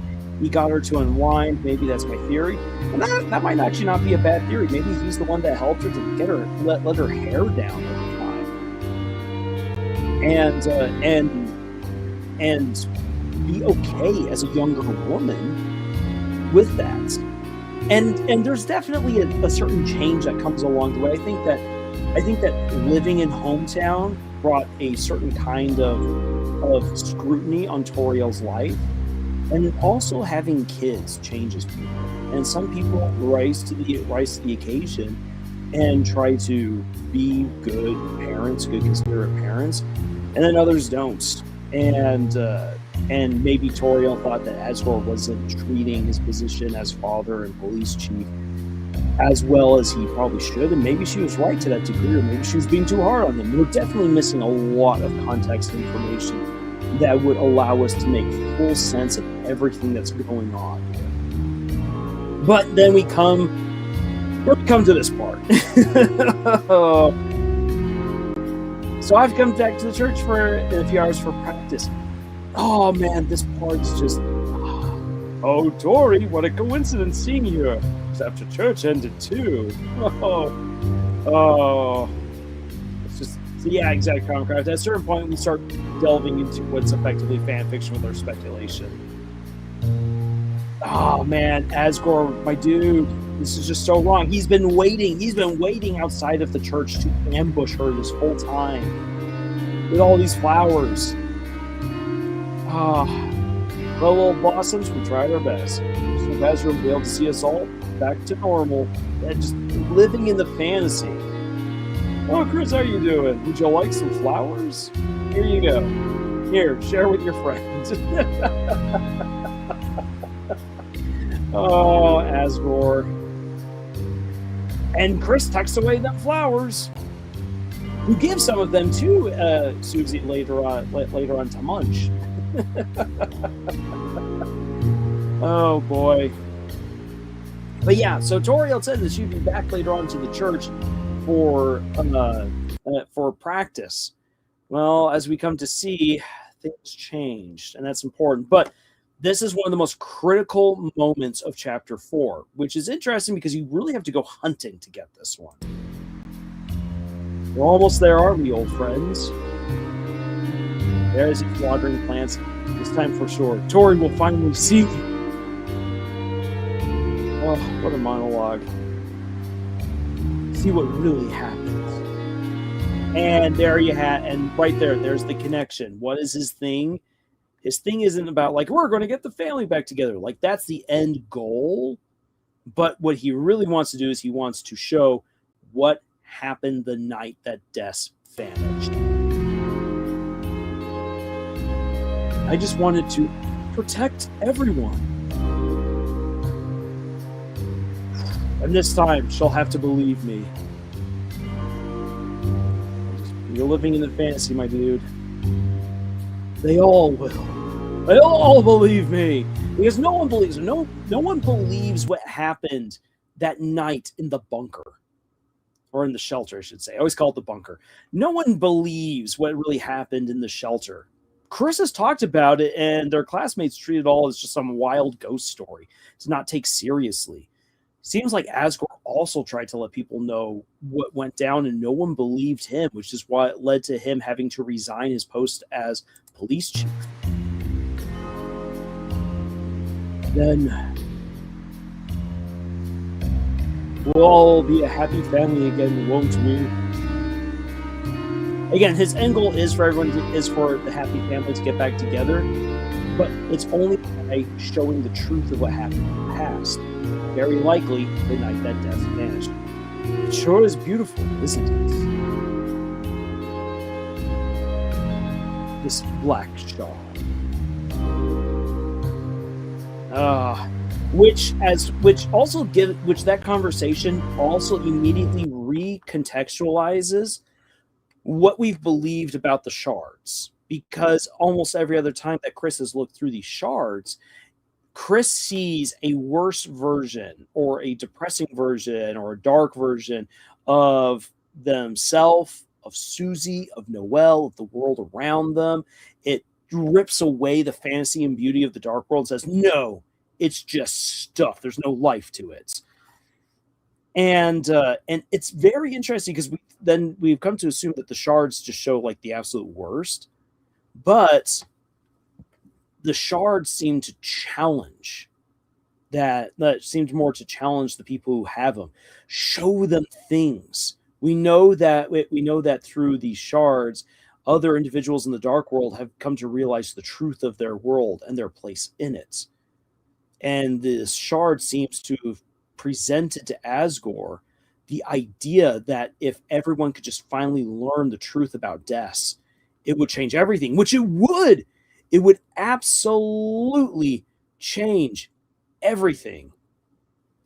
Lars, remember, the black shard is not the dark crystal. You're talking about dark crystals, and the black piece is of the Roaring Knight's sword. Who's to say they aren't the same, or that they don't function a lot the same? Asgore's looking at a fragment of the Knight's sword. And what you can get off the Knight's sword is really almost nothing different than the shards, the pieces that the other bosses have that communicate information to them. The fact of the matter is that we are missing information here.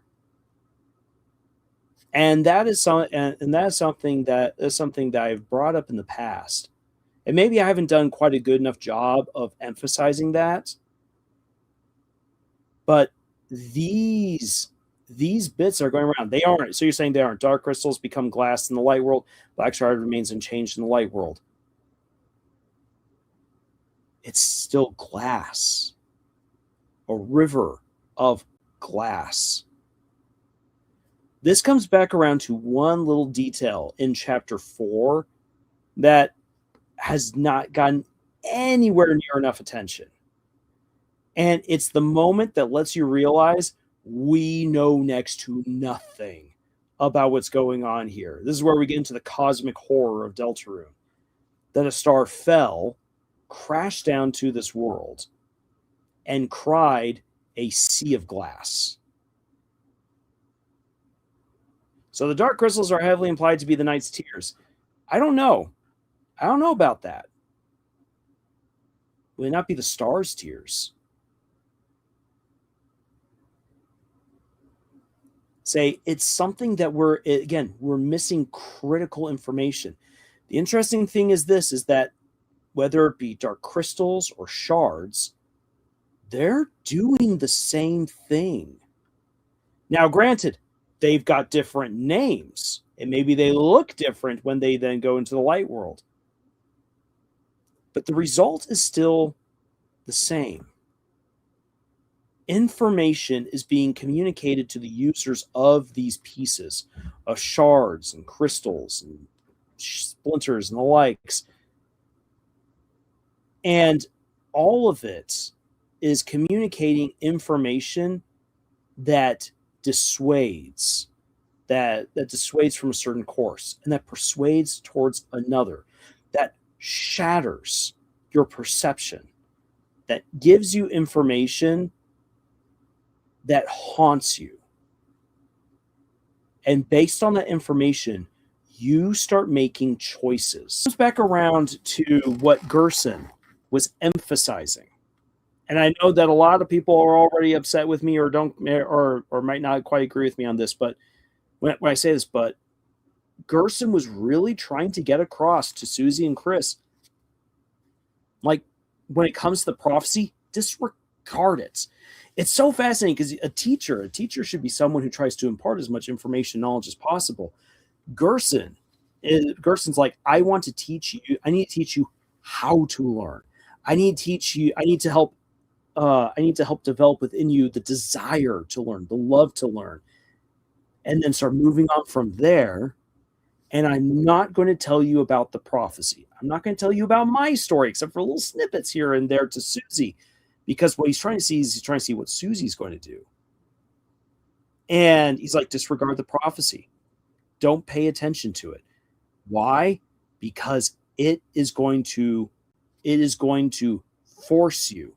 That terrible knowledge, or the idea that you might have knowledge, begins to make you think, am I doing something to fulfill the prophecy? Or am I just acting some way I get away from it?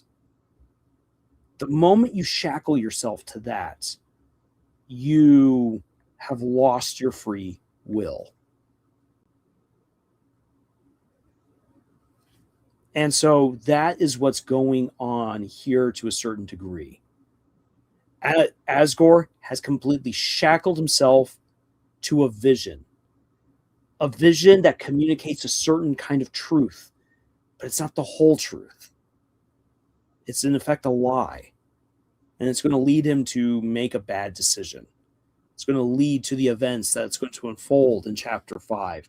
And very likely what's going to then cause the events of chapters 6 and 7, because no one apparently has made it past the 5th chapter, that 5th installment, not even Gerson. This is going to be very interesting, very fascinating to see. But effectively, Asgore's operating on a lie. Chris has been presented with so many lies, and we as the players have also been presented with information that might as well be lies. And yet at the same time, it's so critical to understand what the heck is going on. We are trapped in the same situation that Gerson's been trying to save Chris and Susie from. So there's your mind warping cosmic horror aspects. One thing to keep note is that there may be an implication the prophecy in full hasn't started yet. The heroes apparently are only supposed to truly come out when the roaring has actually started. Maybe? However, the prophecy has already said a lot of things that were supposed to happen that have happened.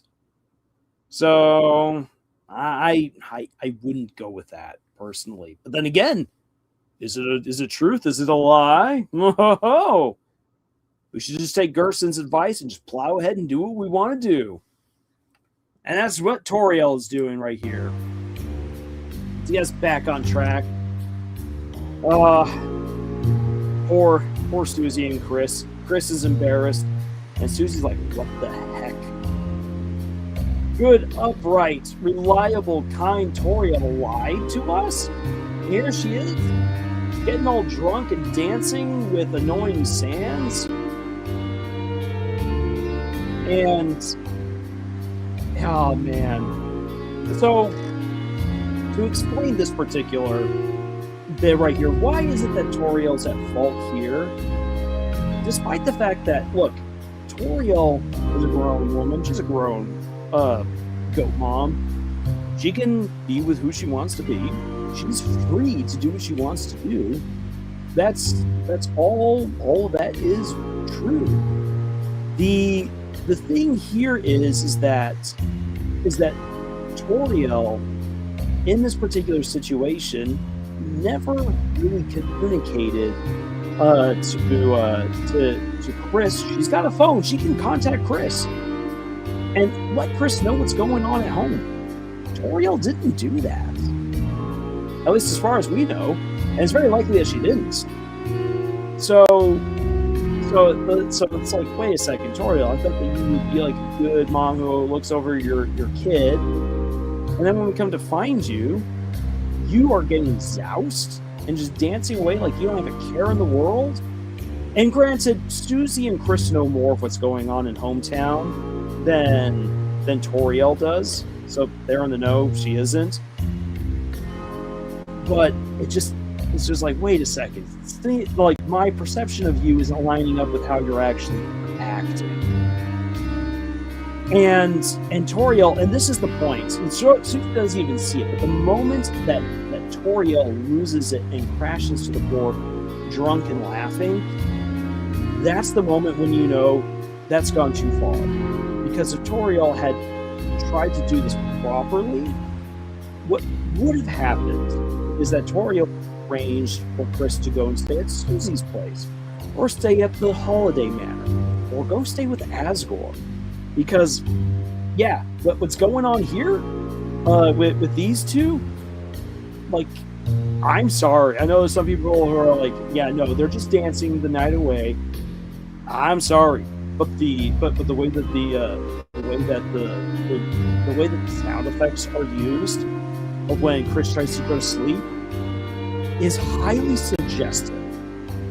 It's highly suggestive of if you've ever watched one of those rated R scenes in a movie where a man and a woman are boinking. It's what Toby Fox is eliciting with his use of sounds. It absolutely is. Maybe that's not what they're doing, but that's exactly what it sounds like. And so the thing is this, it's like, Toriel, if you're going to have someone over that you intend to boink that night, your kid should not be there at the house. Maybe consider it. But she's not. She's drunk. She didn't communicate. She's doing her own thing. And that's the thing, is that she has a responsibility as a mom. What she's doing, like, if she wants to have an affair, if she wants to have a fling with Sans, and they're getting into a committed relationship, but she's getting zousted that night. You know what? She's a grown woman. She can make her own choices. She can reap her own consequences, whatever they be. That's fine. That's on her. People shouldn't judge her for that. But she is doing it when she needs to be taking care of her kid. She's neglected her kid.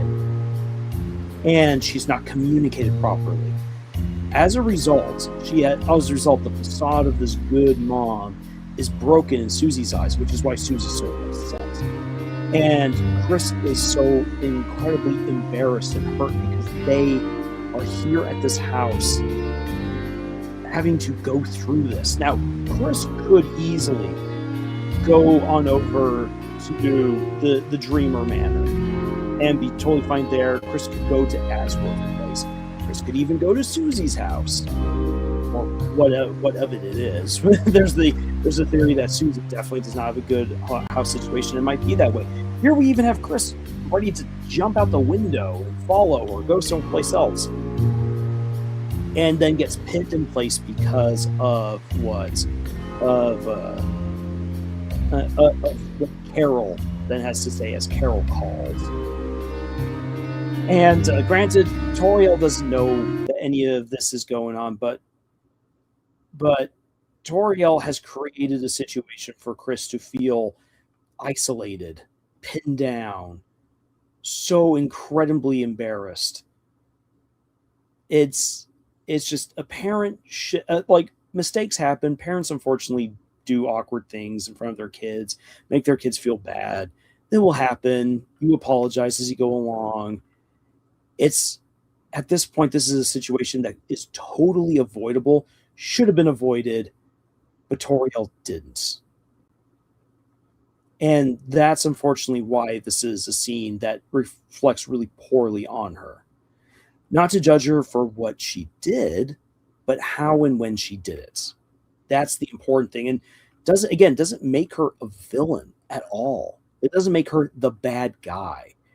It just makes things bad.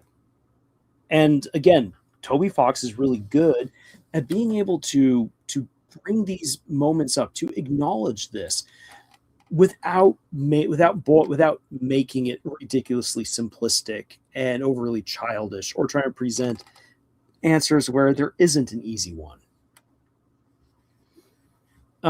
Concrete says it's just both Ralsei and Sanctuary versions of the prophecies. Both of them say that the roaring starts and the earth begins to die, and only then will the heroes arrive. It feels very specific. Now, the prophecy itself actually already lists the heroes and the adventures of the heroes before the roaring. The roaring happens, and the heroes arrive to confront it. So the heroes can already be doing their thing in order to confront the bad thing. I would not take the prophecy that literally. Also, Chris has a bloodstain. It says here, all right, Lars, I'll bite. Toriel has not only neglected Chris's feelings about this, she seemingly didn't care, even though someone slashed her tires the previous day and the police didn't come. Yeah, and that's an issue right there. Like, she should be like, wait a second, bad things are going on. Maybe I shouldn't have this crazy night. Because what if bad things are still happening? That's a good point. Also, Chris has a bloodstain in their side of the bedroom, but it takes Susie visiting and deciding to clean it herself. Toriel has never took note of the stain even once before. Yep, there's some neglect going on here. And also the Chris scene in chapter 2, while washing their hands, it sounds like Chris hurting themselves in the bathroom allegory. Chris pulls out a knife to slash things. Yep. Yeah, and again, it doesn't make Toriel a bad person. It's not her fault that these things are going on. It highlights that there is blame to go around. She has made bad mistakes.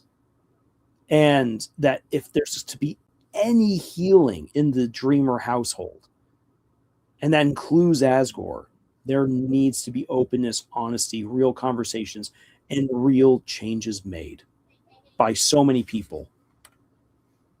And I appreciate that is the solution that we as fans are allowed to come to on our own. That the game so far leaves it very open-ended. For us to discuss this particular scene.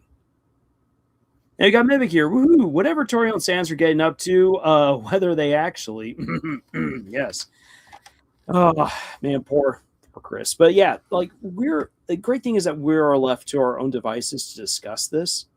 The game will have more to say on this relationship between Toriel and Asgore. 100%. Because what's the next chapter? what has Gerson told us is coming up next? Golden Field burning with jealousy.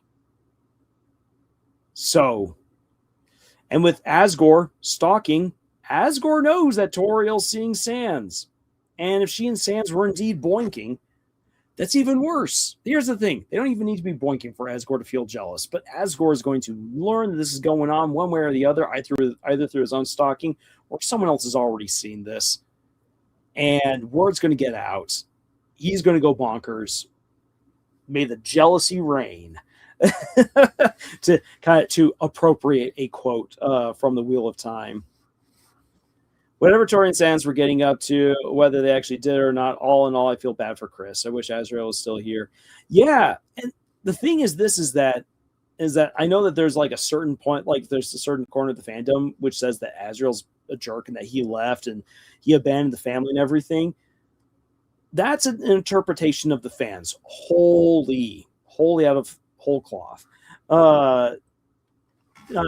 We are given ample information from Chris that Chris loves their older brother, and that they got along very well with him, that Azrael was Chris's best friend.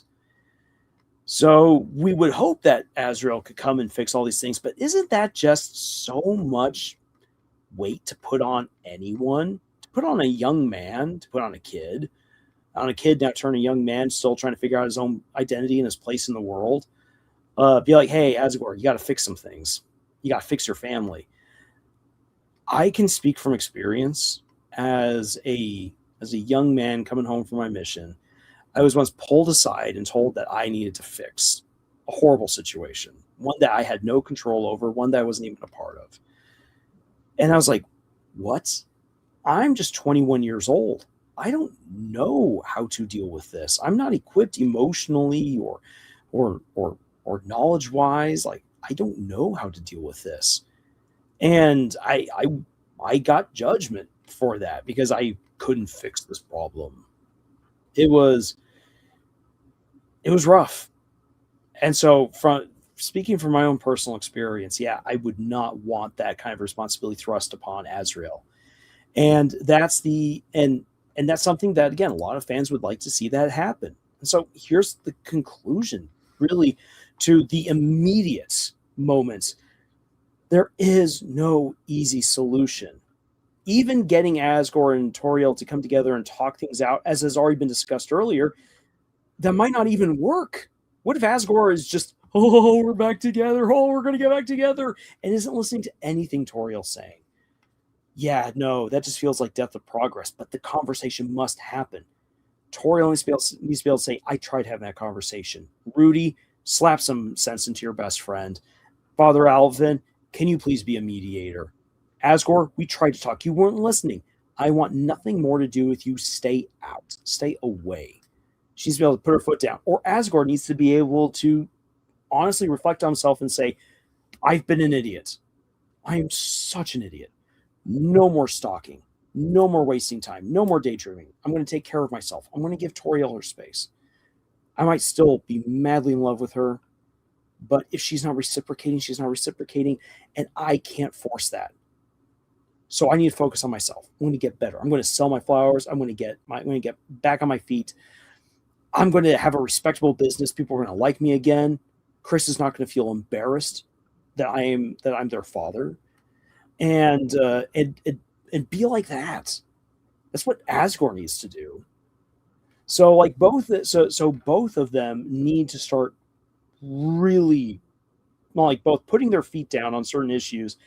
They need to be open and honest with each other. They need to move on. Toriel needs to let go. Asgore needs to let go, and not necessarily let go of not let go of what the good things were. The good things were good, as Tena remembers, as we ourselves get to see. But Asgore needs to stop living in the past, and Toriel needs to stop living in the past. She lives in the rotten part of the past, and Asgore lives in the fluffy white cloud, nothing was ever wrong part of the past. Both are wrong. And so, yeah, there's the... yeah. that right there is basically, and how that plays out, how that would go, who knows? And there's so many ways that that could go wrong, even so many ways it could go right too. Conqueror says, yeah, if there's one thing that is almost not even up for discussion anymore, is the identity of the knight. Also, chapter 3 has a hidden implication that Toriel played a part on Death's disappearing. Sure, yeah, because I haven't caught that, so please share it, Comicraft. But yeah, so there we have it. That's a full almost 2 hour breakdown of their situation based on what we see in the game, of what we can logically infer, and so forth. Now then, where does this take us moving forward in the story? Maybe Papyrus can talk some sense into his older brother Sans. Sans, you just can't dance the Lindy Hop with any woman that comes by your way. I'll take a drink of water right there. So what I foresee happening going in chapter 5, Asgore's going to find out about Toriel and Sans. Is going to launch him into a rage. And because we know that he intends to show the truth and everything, he's going to open up a dark world. The dark world is the key to him showing this, or at least so he believes, so he sees. And one of the other things to bring up here is because Asgore very likely is still trying to figure out what happened to Des and prove it. The thing is that Asgore, I think, knows way more about what's happening in Hometown than he's been letting on. I think Asgore is actually the linchpin to learning so much of what happened. Now then, because he sees things in a very different light, very likely the information that we get is not going to be either very complete, or it might be misleading in various ways. So that's something that we got to keep an eye out for as that plays out. But all that being said, by the end of chapter 5, I do not expect Asgore to have fixed himself. I 100% do not. That's way too childish. That's way too simple. That is not what Toby has set up. However, I think that Dark World Asgore will have learned a very valuable lesson, a lesson that will help him to be able to start moving on, because really he has so much more that he needs to fix that Toriel does, if I'm being honest. So hopefully that begins to put him on the right track. But whatever we see in his Dark World is going to involve a lot of the past, lots of jealousy. I expect real big issues to go down. Remember that he's been talking to someone, not just like it seems like it's maybe a plant, maybe it's his flowers. We can expect that there's going to be at least one NPC who's going to be very important for the story going forward. That NPC is probably also going to get killed. Is my guess. And that might not even be a Snowgrave route thing. That might just be a regular route thing. It's going to get dark. It's going to get hard, because the 5th chapter is the hardest one thus far in the story for a reason. We can only speculate. It again, coming back to what Comic said, it kind of begins to take us into fan fiction range at this point. But one other thing to keep an eye out for is that there's a flower. There's a flower that Miss Mizzle knew back in chapter 4, and that flower very likely has a connection to Des and to Azrael. We should keep an eye out for that flower. Or however that NPC comes across that will have a connection to Des and to Azrael. And we're probably also going to get a whole lot more about Des going into chapter 5, just because Asgore is looking for Des. So expect a lot of revelations, expect a lot of distraction, expect to really dive into Asgore, not just as simply like, oh, flowers, but we've gotten a glimpse of him as the heroic cowboy. So we can expect some real shenaniganery going down in chapter 5. I will be absolutely shocked, gobsmacked, and bewildered if the fifth chapter does not put us into the flower shop. If we end up somewhere else, Toby Fox has to really, really justify another Dark World in another place because it's been so set up. So we'll have to see where things go from there. But then let me quickly catch up with what Common-Craft and Mimic have shared. And maybe Pyrus can talk some sense into his older brother, unless Pyrus is just too innocent and pure to understand the situation. Oh. But Pyrus is just too pure and innocent overall. It's a super hidden secret. It is in the code in Chapter 3, Secret Backstage Minigames. There is a white-cloaked mage that freezes things, which is called a she. There is also a dark monster that mimics Chris's movements in the mirror. This is a hidden Toriel variable that is true by default. Flip it to false, and the ice mage becomes a brown deer, and the dark monster becomes a black deer. Very interesting. Asgore, I know what you did last summer, Chris. Chris? Huh? Say what? Things that happened, things that went down with Des. Yes. Yeah.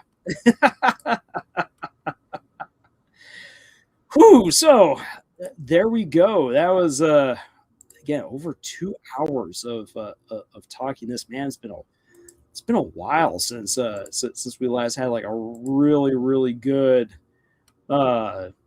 Deltarune discussion. Holy cow, when chapter 5 finally drops, that's just going to be that's going to be something. all the conversations that's going to bring out all of the material that we will have to work with. Okay. So to then wrap up the live stream, the live stream then tonight, let me bring up again because I think this works well for this particular discussion. I'm going to bring up the footage again from Witch Hat Atelier. Okay, so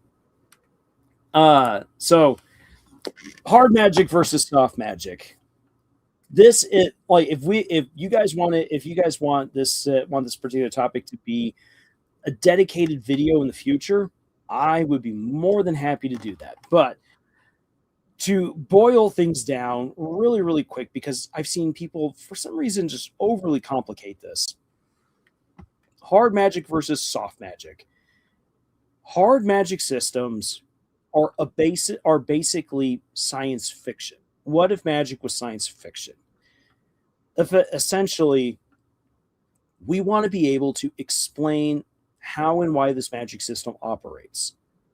So in the case of Witch Hat Atelier, how do you use magic? Well, in order to use magic, you need to first have this incredible ink. This ink that is drawn from a very specific tree. This tree, as far as the anime, because I've not read ahead in the manga, so I'm not exactly sure if the manga delves more into this, but the tree draws in all of these various nutrients from the world around it, and it becomes just this wonderful silvery, beautiful tree. If you break off a branch of this tree, it withers and becomes black.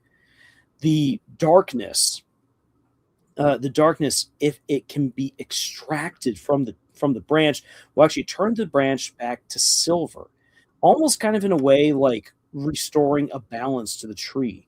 And so you are taking effectively chaos, imbalance, and imbuing it into ink, allowing you then to, if you know what you're doing, to harness chaos and imbalance and rewrite the world to become something else. So as you're writing, as you're using as you're using the sigils and the symbols and the runes and all of this in conjunction with each other and in a proper circle, you are then able to affect the world around you in all different kinds of ways. Woohoo!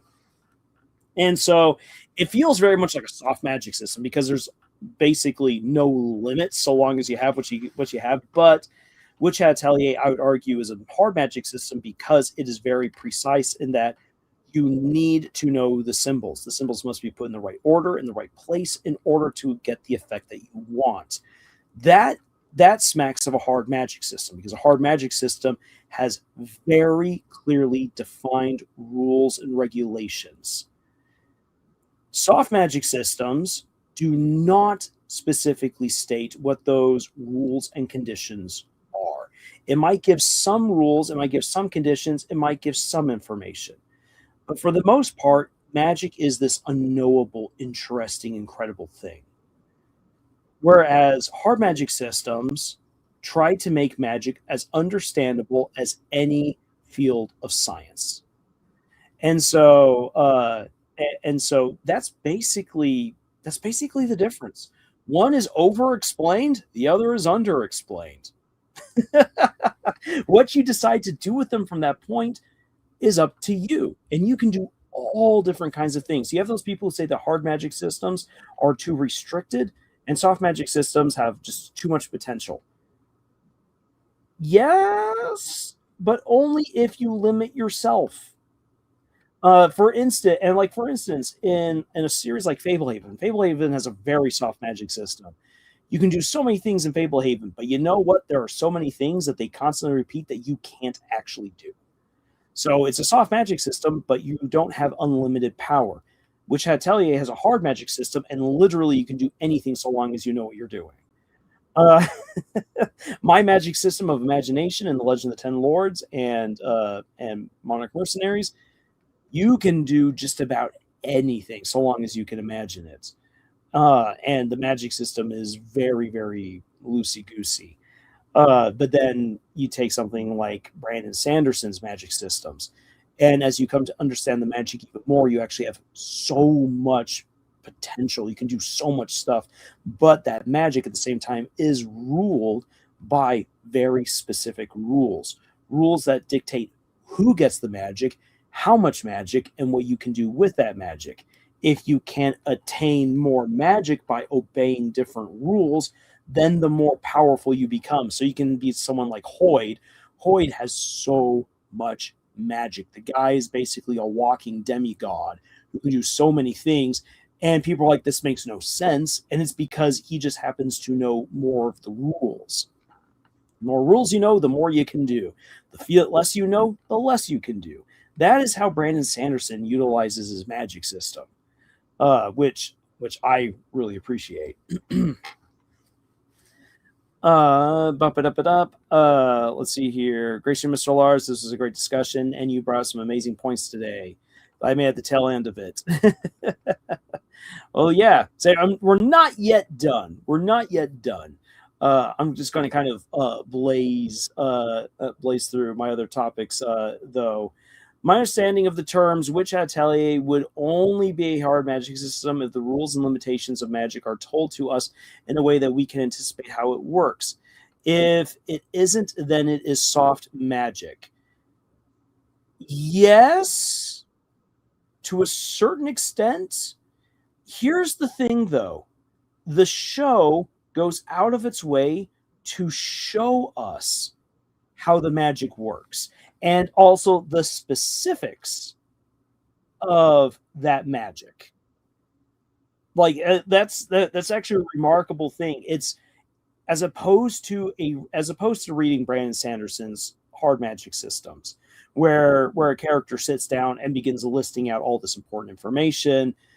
In Witch Atelier, we learn these very important details as things progress. And if you're paying attention, you already begin to learn a lot of what's going on. And effectively, it just says because you're following Coco, you just don't know enough of the symbols yet to really know all the different things you could do. If you're paying attention, you already know the instant you look at some of these spells, what is about to happen. Even though you don't know everything how to draw these circles. And that is fantastic. Because like watching it, I'm like immediately when I see Coco just like go slightly out of bounds with one line, I'm like, that's about to get screwed up. And sure enough, it gets screwed up. And you're like, yes, I knew it. And you can even begin to predict exactly how it will be screwed up if she does one thing wrong. And and that's one of the reasons why it is a hard magic system. It is treated like a soft magic system, but it operates like a hard magic system. And that is what people just have a hard time grasping, because we say, no, it is this or it is this. I am sorry, but it is a spectrum, and there are ways of being able to impart this information. And that's the beauty of Witch Hat Atelier, is that it utilizes its time and its animation so dang well to communicate so much information without the characters having to blab what the rules are. It is showing you the rules. If you're not paying attention, you don't get it. If you are paying attention, it's all there. It's all laid out. So Conquer says, interesting in my fanfic idea for the idea of Coco accidentally going to the world of darkness for a little while and becomes a mage before coming back. Mage magic is very different. Can I talk about it a bit? You were sharing some stuff about it last week, but feel free to list out some more again. Meg says, oh, it's magic, Never believe it's not so. But yeah, what really though bothers me is seeing how people think that a hard magic system is going to mean that you focus way more on the magic than on the characters. That is a fault of the writer if they spend more time with their world building than their characters. And if anyone says that Brandon Sanderson focuses more on his world building than his characters, you're not reading Brandon Sanderson. You're reading what haters of Brandon Sanderson have to say about Brandon Sanderson.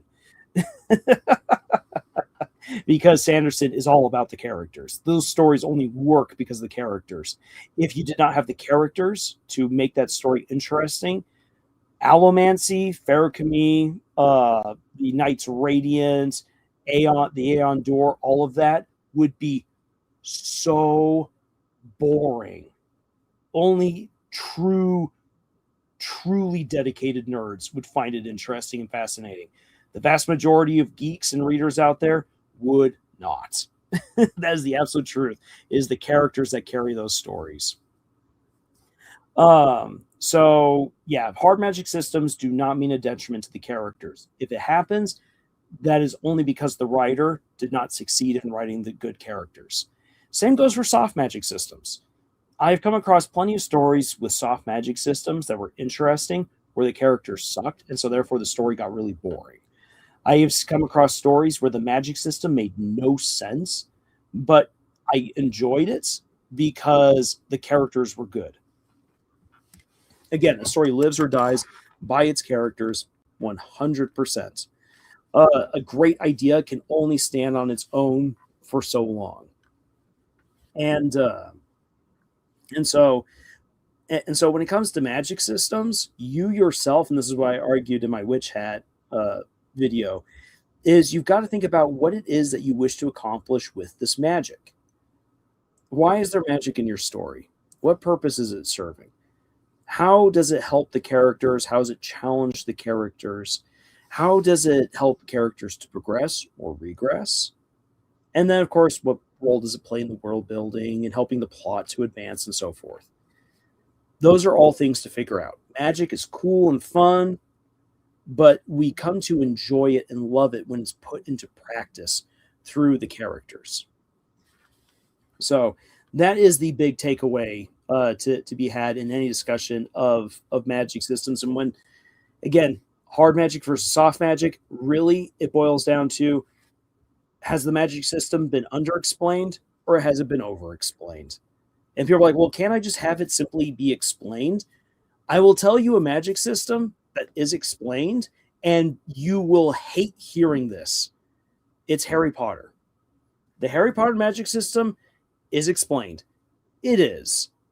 What is frustrating is that is that you can see that J.K. Rowling built this amazing scaffolding to deliver completely on a hard magic system that would just be incredible. Every single piece is there. We're just missing the know-how to make sense of all these rules, because we've been given rules, but the rules don't always seem to fit. And that's where people say, oh, well, it's a soft magic system. And yes, it kind of rolls that way. But then again, the setting of a school that J.K. Rowling presented, it was the perfect situation for a true hard magic system. And the reason why it isn't a hard magic system is because J.K. Rowling focused more on the student shenaniganery than on the lessons. I get it. It's way more fun to read about students doing things that are silly or bad or breaking the rules, falling in love, so on and so forth, school stuff, than it is to read lessons. I get it. I even say that as a teacher, or as a former teacher. So I get it, but J.K. Rowling should have given us more about how the magic in the wizarding world works. She should have gone into the meat and potatoes. Had she done that, the magic system for Harry Potter would have been astounding. It would have been really, really good. And she's right there. She's right on the cusp of it. But she never delivered the way that she could have or should have. And I think that she reasoned, and this is not a bad reasoning, that, well, it's magic. You shouldn't know everything. The concept of a hard magic system is far newer than the Harry Potter franchise is. Like, really, like, consistently delving deep into how magic works. There have been stories that have done a little bit of that, but never to the extent of what we've seen in the past decade and a half, which Harry Potter came out before that time. So it makes sense why we didn't get there, because that wasn't a trend yet. But it's just disappointing because she got so dang close. And the interesting thing is that it wasn't a big complaint in the fan base until the concept of a hard magic system became recognized and started gaining traction as a popular movement. And you have those people who hate hard magic systems because they just, I don't like having things over-explained to me. It takes away all of the whimsy and fantasy. And I can see where that argument is coming from, and it makes sense. It just always comes down to what the author wishes to do with their story. One way is not right, or more right than the other. That's the honest truth. You can do a soft magic system, it can work fantastically. You can do a hard magic system, it can work fantastically. It just depends on how you develop it, and it depends on how you present it through how your characters act, through how they live that magic. So there you go. All right, let me hit what I'm a mega sorry here. I really have nothing to say, but what if a power system realizes basically ends in a singularity where the power uses the life force of the user after their death? Like it absorbs the user once they die due to a contract. There's something similar to that was done with the first Full Metal Alchemist, because before the writers of the anime really understood what the magic system of Full Metal Alchemist was, they came up with their own explanation, and it went totally off the rails. Oh, we can use alchemy because we're borrowing the life force of everyone who's dying in another world. Oh, that's what it is. All right. And let me see what Common Craft is written right here.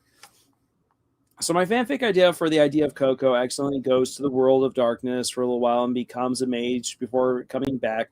Mage magic is very different. The biggest thing is that in many aspects, the world of darkness is a twisted funhouse mirror reflection of Coco's world. In the world of darkness, everyone has the ability to learn magic, but only a small fraction ever get to learn it, with a huge sect of mages ruling what magic is allowed or not. Mage magic is filed by their willpower, imposing their ideals and beliefs into the world around them. Many mages have each their own magic system, while others sharing their system with each other. Mages can work around or outside laws of reality or follow their own, but the more they warp reality, the more reality warps them and their magic back as punishment for challenging the natural order.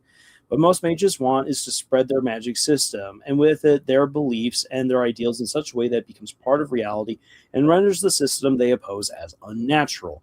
The way mages get their magic in the world of darkness is also set to make them prone to hubris, self-centered, and at least a bit conceited with delusions of godhood. Coco would share similar issues as a fellow mage.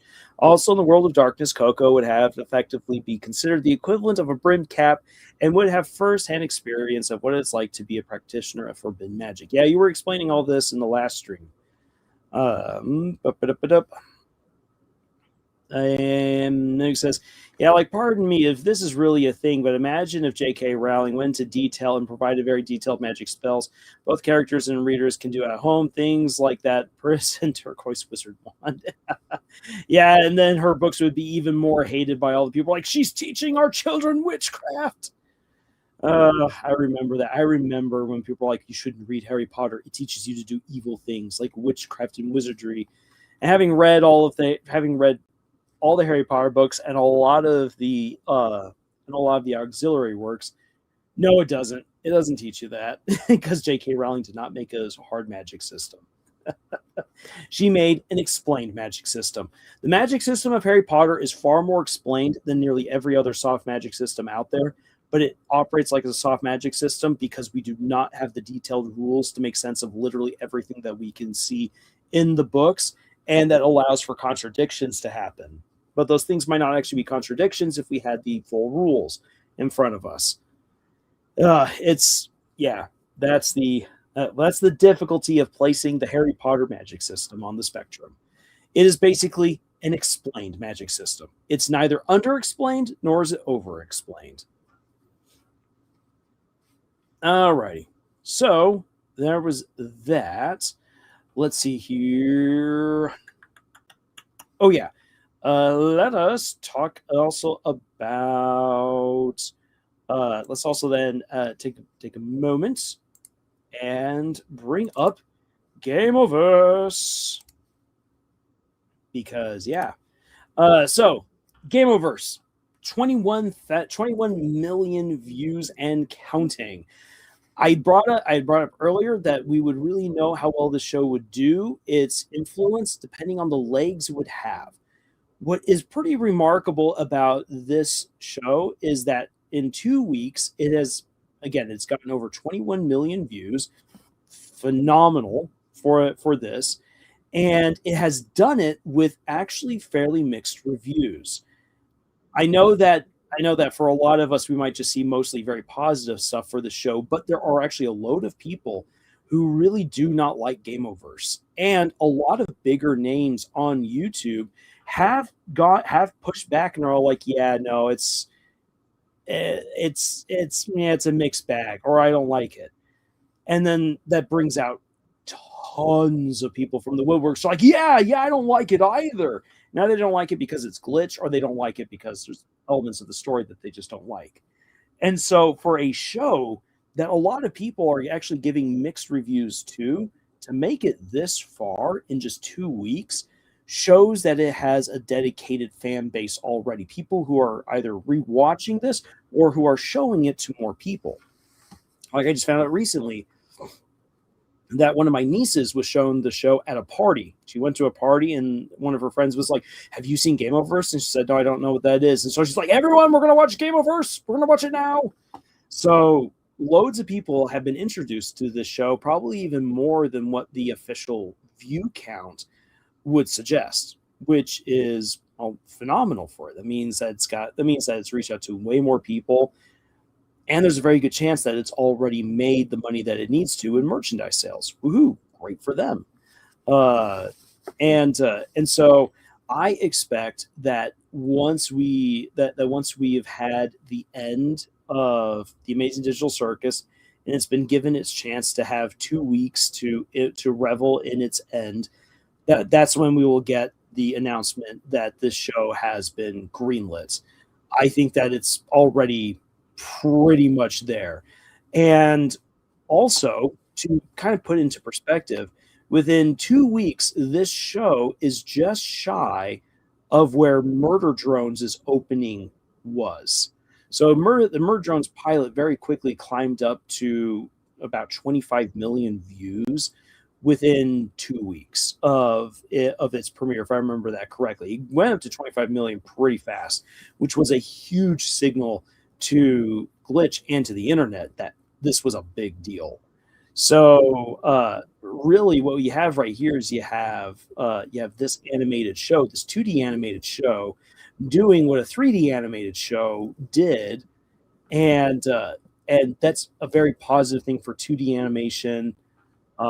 Really, this heralds a lot of good stuff. I will be very, very surprised if by the beginning of July, or I should say midway through July, midway by the end of July, if we do not get word that this show has been greenlit for a full run, then that means that I have severely overestimated how well it's doing with its merchandise sales.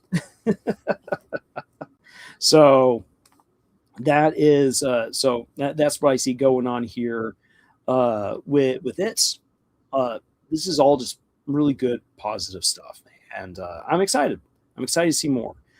Then it says Harry overly explained Potter. Yes, I want my Harry over-explained Potter. I want to know every detail of Harry's life. I want it over-explained to me. Person Turquoise Wizard Walk. And he says, yeah, I really loved Gameoverse. It was such a fun watch. And while watching it, I felt an overwhelming burst of pure nostalgia. Everything about the show felt and sounded so familiar, like a mix of all the kid shows I grew up watching as a kid. Yeah, it has a beautiful nostalgic feel without having to pull out the whole member berries type deal. It just flawlessly incorporates all these different winks and nods and just tells at the same time its own story, which I really appreciate. And so Gameoverse is doing very well. Also, we do need to bring up what Glitch said very recently. If you haven't seen their post, I recommend going to their channel and checking it out. I'm going to actually bring it up myself on my end, so that way I can read it verbatim and not not that a misquote would absolutely ruin it, but I think that they worded what they needed to say very well. And it's in regards to the Amazing Digital Circus coming to theaters. Excuse me. We know it's been a lot. We know it's been a lot online recently. That's putting it mildly. But we're still so excited to show all of you this finale the way it was intended. Digital Circus has been an incredible 3-year journey, and the theatrical release is a celebration and a chance for everyone to watch, laugh, cry, and experience the ending together. To our artists and staff who made the finale possible, you all created something truly beautiful, and we are so incredibly proud of you. Digital Circus, the last act, comes to theaters in 1 week. Here's the gang snowboarding to celebrate. So, honestly, that was a great response. As I had brought up last week, what is going on with the leaks and everything, that's all legal. That's all legal issues. They aren't going to say anything because lawyers are doing their bits and they don't want to compromise their situation because there is money to be had. There's money to be made. They're not going to screw anything up if they can help it. So that's what's going on. Lawyers doing their thing. We're not going to hear about this, if ever, until way later on. And really, rather than addressing all of the people who are being snarky, who are being vindictive against Glitch, they instead speak to the fans who want this to succeed, who have tried their best to not spoil themselves. And maybe some who have been spoiled, but they're saying, look, everyone who truly loves this show and wants it to do well, we are speaking to you. And what we want to say is, we hope that you join in the experience of seeing it in theaters. And if you don't, be there for the premiere on the 19th. Be a part of this experience because it has been an experience. This show is huge. It is seriously on a level that no other show that I can think of has captured. And you know what? I'll even see here. I'll even bring this up right here. Okay, I'm gonna pull up Game of Thrones ratings. So if I pull up their ratings on IMDb, which is a fairly well researched and documented site to go to. If we go to their numbers about how all of this was received by millions of households, which you can then easily then extrapolate towards even more people who saw this, you're looking at their let's see here. No, this is ratings by episode. I want to get no, I'm not looking at your star ratings. No, that's not what I want. Game of Thrones rating. Let's see here. Viewer counts. We'll put that in because the internet is dumb. Okay, so the Game of Thrones average viewership as listed out by these people here. Let's see. So this is according to Variety. No Variety. I don't want to buy it. I don't want to subscribe to you. I just want your information. Okay, so let's see here. Back. I do not want your stuff, Variety. Go away, Variety. Go away. Darn. Variety being Variety. Well, in any case, you're looking at the absolute height of popularity for Game of Thrones. You are looking at just shy of 50 million views per episode. Sweetness, awesome. That's great. That's really, really good. Now then, that's at its absolute height. So it's absolute height, about 50 million households watching. And so when you think about that, you're like, okay, so 50 million in a given season, you have anywhere between 6 to 10 episodes. So you're looking at 300 to 500 million views per season. Awesome. That is phenomenal. One episode of the Amazing Digital Circus. So the pilot has more views right now than some seasons of Game of Thrones. So yeah. And now granted, HBO you had to subscribe to. YouTube is for free. That's absolutely a factor. Yet at the same time, like, just because something is for free doesn't mean that people go and watch it. If it was, oh, this is for free, then so many indie shows out on YouTube would get insane views. But that's not the case. You get insane views when people love your story and then they share it with others. The Amazing Digital Circus succeeded incredibly well because it's a great story. It's been well loved by loads of people who shared it everywhere. And that's how it got to be so dang big. And to put then stuff like Gameoverse into perspective, like the first episode of Gameoverse is doing on a similar level how Game of Thrones season 1 was received. So indie produced at a fraction of the cost of something like Game of Thrones is pulling Game of Thrones numbers. That's remarkable. Glitch has really built up a strong fan base. They've built up great networks of communication. They have fostered great stories and great creators. And we are seeing the difference between Hollywood with its now more producer controlled and oriented way of storytelling, which is incredibly restrictive and very unimaginative, versus what happens when you let creators do what they need to do and you facilitate that and you help them to be their best selves. You see the resurgence in that popularity that Hollywood has claimed has died, that's never going to get back. Au contraire, it's working. So that is what we see going on here, and we've already discussed at length the controversies behind the Amazing Digital Circus coming to theaters. We see how that's already facilitated the episode getting leaked, which is a massive shame. But again, it will all come down to next weekend, how it does at the box office.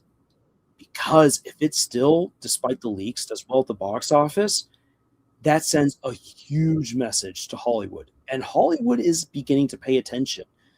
They are getting greedy for the success that Glitch has been able to enjoy. And they're keeping an eye on what the indie crowd is doing. And the indie crowd is making more waves than just Glitch or Spindle Horse. There's a whole lot more going on. The scene is absolutely changing. Now then, with the scene changing, it's not all sunshine, daisies, buttermellow, turn the stupid fat rat yellow. It's not all great.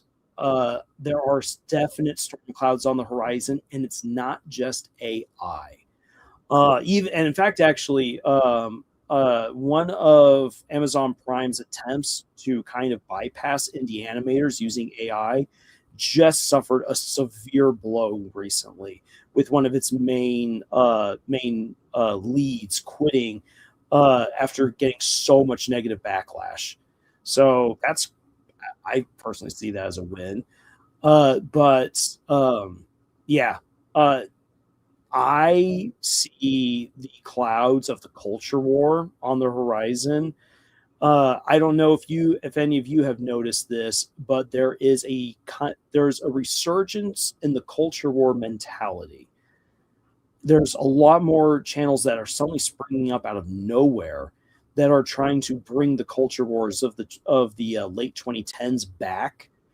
And Hollywood, because Hollywood can only be beaten down for so long by pundits until it just no longer brings the views and the attention. So what can you hit on? What's doing really, really well that is also doing things that make culture warriors really ticked? Indie animation. I foresee that in the near future, there's a very good chance that the culture wars will come for indie animation, and we're going to see some interesting throwdowns happen. That's what I'm foreseeing. Not exactly sure when it will happen, how it will happen, which show is going to get knocked first, but I've got a feeling it's going to happen, especially if the Amazing Digital Circus does well. There are people waiting in the wings who are getting ready to attack. And that might be an interesting conversation either for a dedicated video or for a live stream in the future. We'll just have to see. It's one of those things where where again we try to stay out of politics, but the whole like culture war nonsense. It's something that we have to grapple with, and in the past, I've made videos talking about these things and how the culture wars have negatively affected storytelling. And I fear it might be a topic that has to be addressed again in the near future. So we'll have to see. As far as I've been concerned, the culture wars have basically ended. And as I've said this year, with some of the very first videos that I did, the winner of the culture wars was bad writing. Bad writing won. No political side won the war. Bad writing won. Bad writing constantly was rewarded. Bad writing is now what we're left with. And so this is why I just advocate for great stories to be told and why I celebrate good stories. So yeah. Let me catch up with some of the stuff you guys have been saying here.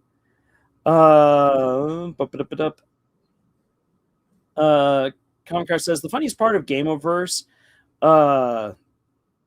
to me is people acting as if people doing fan service art of Gameoverse were doing something horrible and outrageous, as if Gameoverse didn't have fan service. Like Kit's transformation sequence zooms in on her chest. Why people are acting as if the fan service art is coming out of nowhere. Yeah. Gameoverse knew what it was doing. They knew what they were doing. Meg says, like I saw elements of Dora the Explorer, Barney, SpongeBob, Finding Nemo, Sonic, various PBS shows. I used to watch everything. It was like an epic fever dream my whole entire childhood, and so many video game references. I'm because I didn't grow up playing many video games. A lot of it just goes over my head. I just enjoy the story, and I enjoy the phenomenal artwork. I'm not even joking here. Yep, just because something is free, it isn't free either. Amen. And then I'm responding to my little rant here. Oh, hell no. Exactly. Oh, no. Yep, Hollywood's going to Hollywood. Yes, they will. Flame wars galore.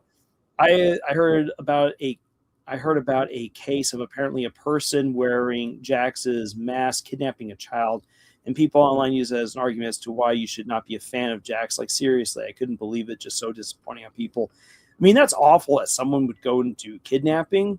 It doesn't matter what they're wearing. That's bad. And the person who dressed up like Jax to go to perform kidnapping, that person wanted to be seen. And that's dumb for that person because it definitely paints a target on their back, and I hope they get caught. Yeah, no, fans. I should do another. It's high time I did another writer's rant, and I should definitely do it again about the sins of the fans. It was one of the very first videos we ever did on this channel. And maybe it's time to finally revisit the sins of the fans. I do. Mimic says, I do hope for Goosework's sake that she's doing well mentally and can finally take a well-deserved break once the last episode of the Amazing Digital Circus drops. Same goes for all the voice actors too. Amen to that. I only wish the best for them. I hope that they all do well, and I want them to be able to enjoy their many successes and be happy. And please take a break especially from social media. Do not spend time where the haters reside. Give yourself a much needed mental break. Okay, so the last thing for tonight, and then I should wrap up because man, it's already been over 3 hours, and I'm feeling my voice go. Got it. Just go some more right there. So this year will mark the 10-year anniversary of Gravity Falls concluding.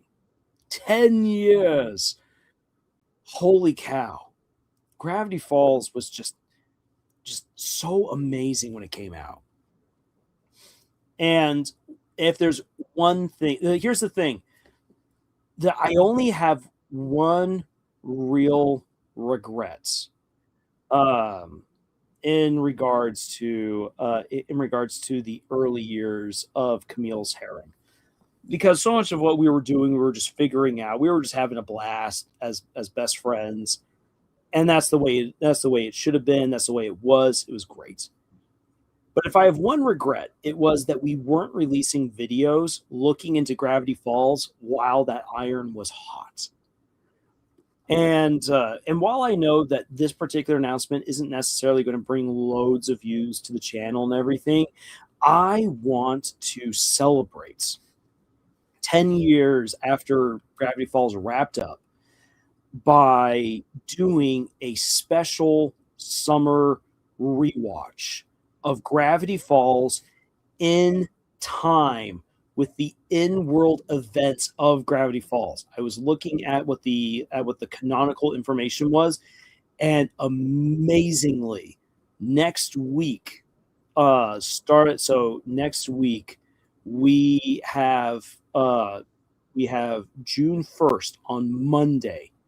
It is the perfect beginning time on a Monday to start rewatching our way through Gravity Falls. The goal is to go from June 1st all the way to the end of August, each week following Gravity Falls. But what I also want to do is I also want to incorporate its sister shows, the shows with which it had serious connections, not just lore wise and Easter egg wise, but also with the creators who worked on Gravity Falls who went on to start their own amazing shows, The Owl House and Amphibia.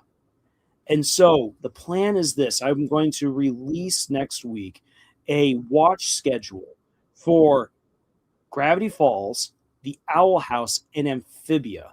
So that way you can get all the way to the end of summer, end with Weird Mageddon, and also at the same time end with the grand finale of The Owl House and Amphibia. So I will have that schedule, and my goal is every single Saturday, almost like Saturday morning cartoons, will be to release a kind of like brief overview and commentary of all the episodes for that particular week, with then an encouragement for everyone who watches along to to like share their experiences with those episodes. And if you haven't watched yet that week, boom, it's your invitation to do Saturday morning cartoons and watch those episodes of Gravity Falls, The Owl House, and Amphibia.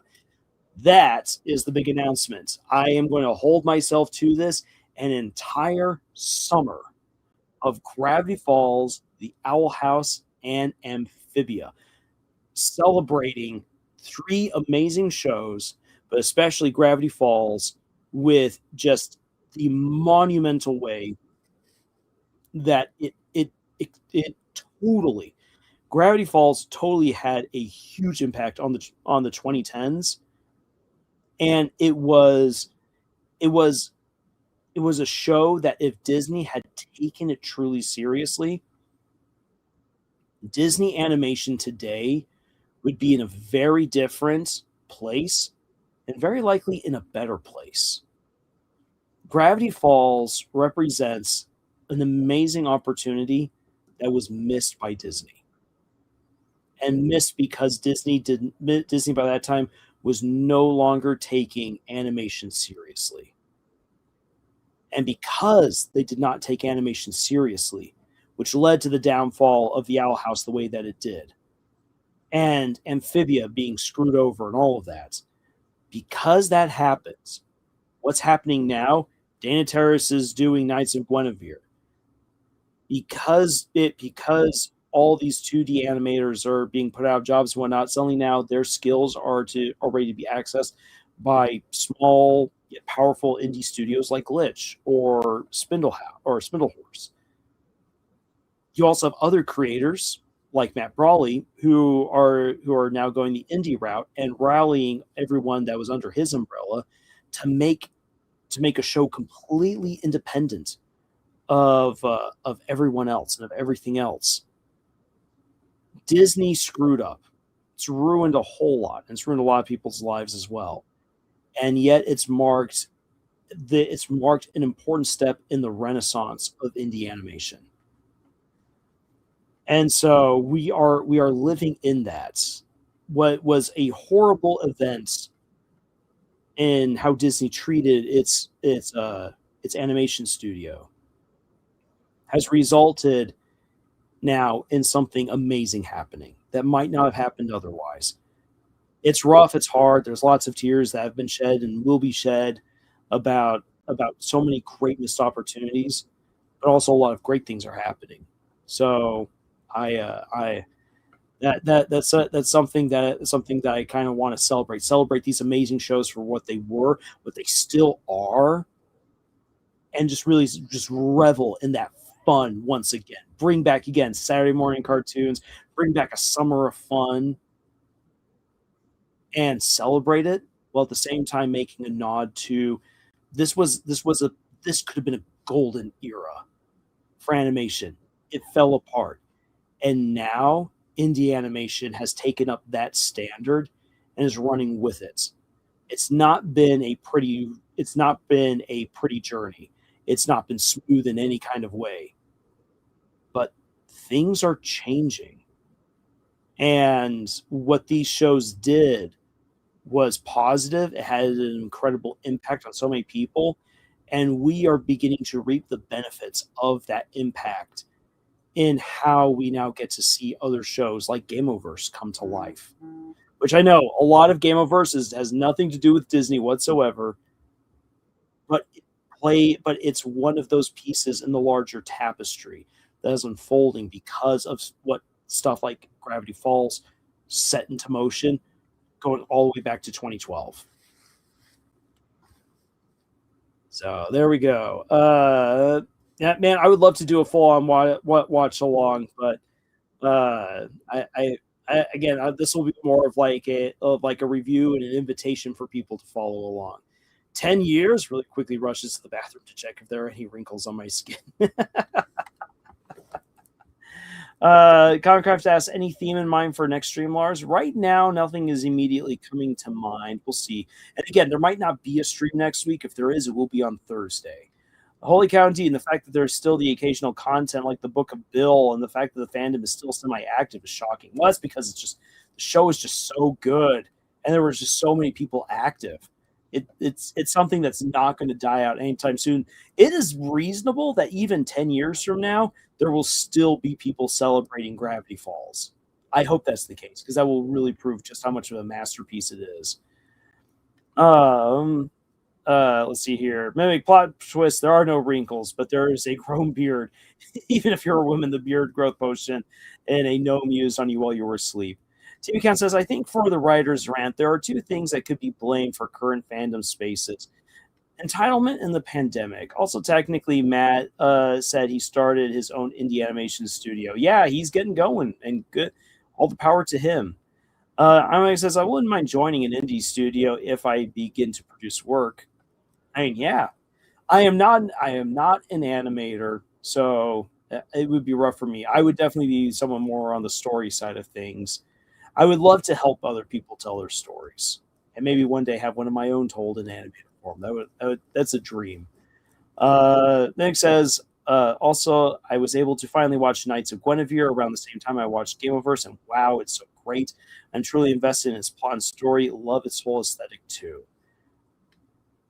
And yep, the legendary impact of Gravity Falls can still be felt to this very day. I can still see its influence in the various media shows and animations today. Gravity Falls was truly an incredible show.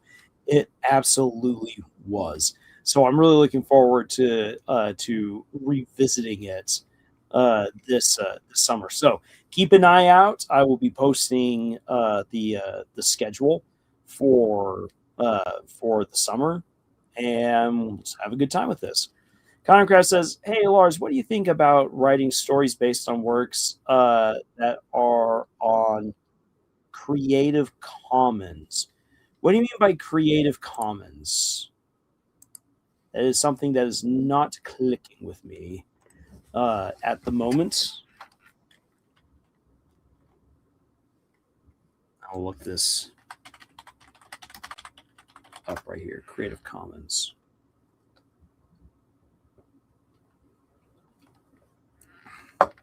Creative Commons International's nonprofit organization dedicated to defending and nurturing a commons of shared knowledge and cultures.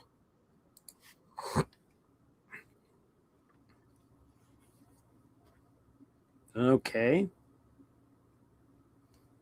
Now you'll have to explain more of what you mean by that, Commoncraft.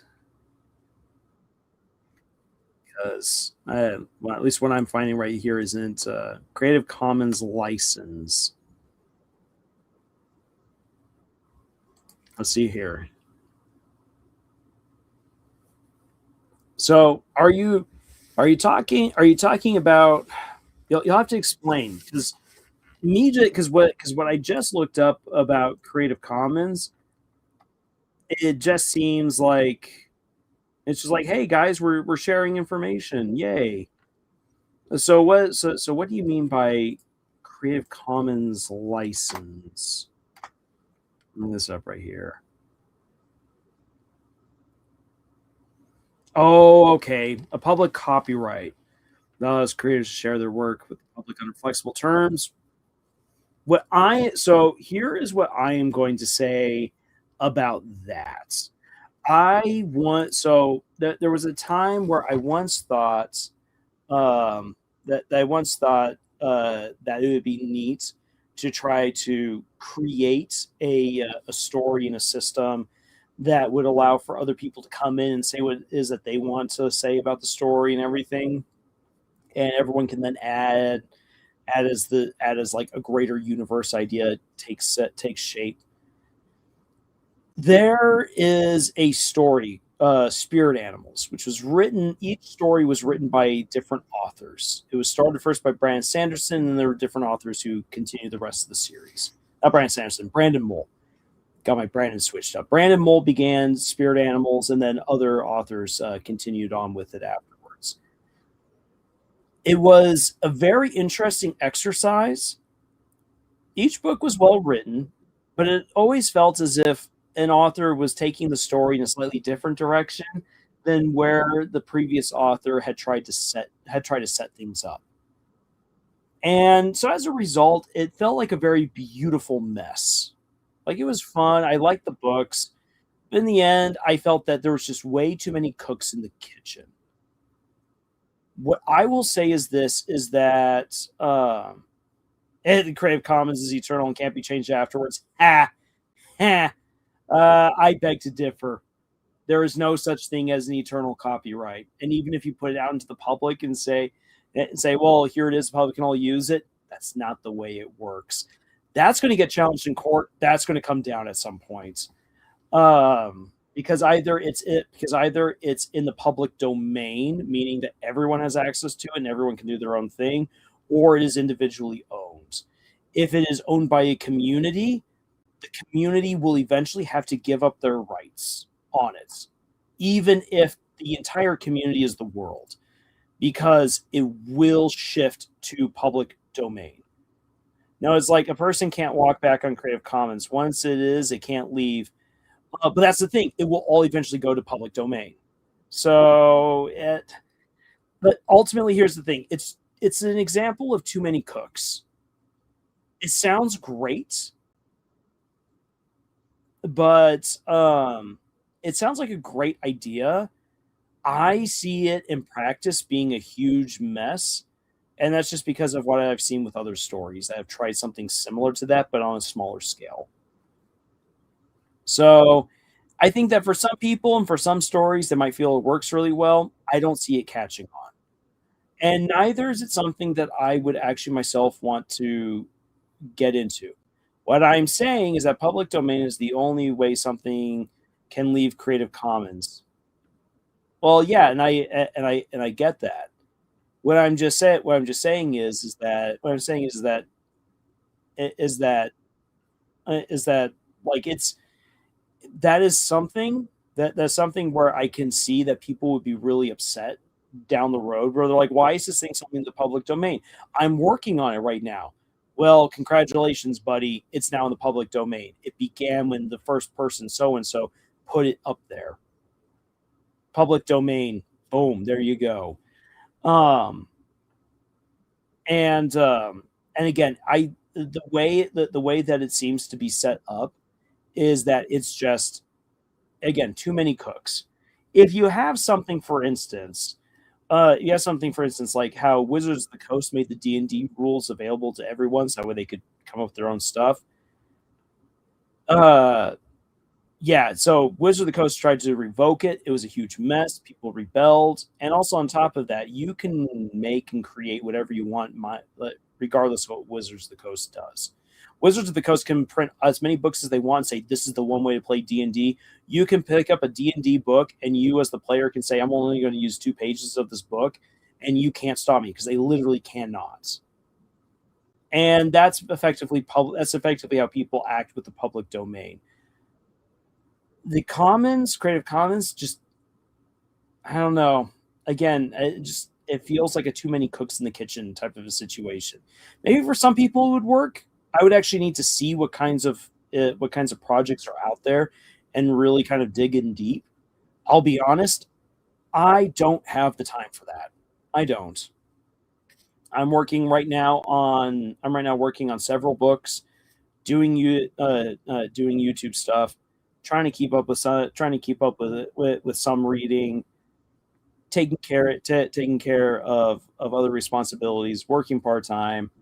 I honestly do not have the extra time to shift towards a deep dive into seeing if there's to seeing what kinds of projects are out there for Creative Commons that are actually doing well and which ones aren't, and see what is going on over there. Because this, again, to me, what I'm seeing is it looks like a case of too many cooks in the kitchen, which will mean that people will get frustrated, go against each other, and things start coming down.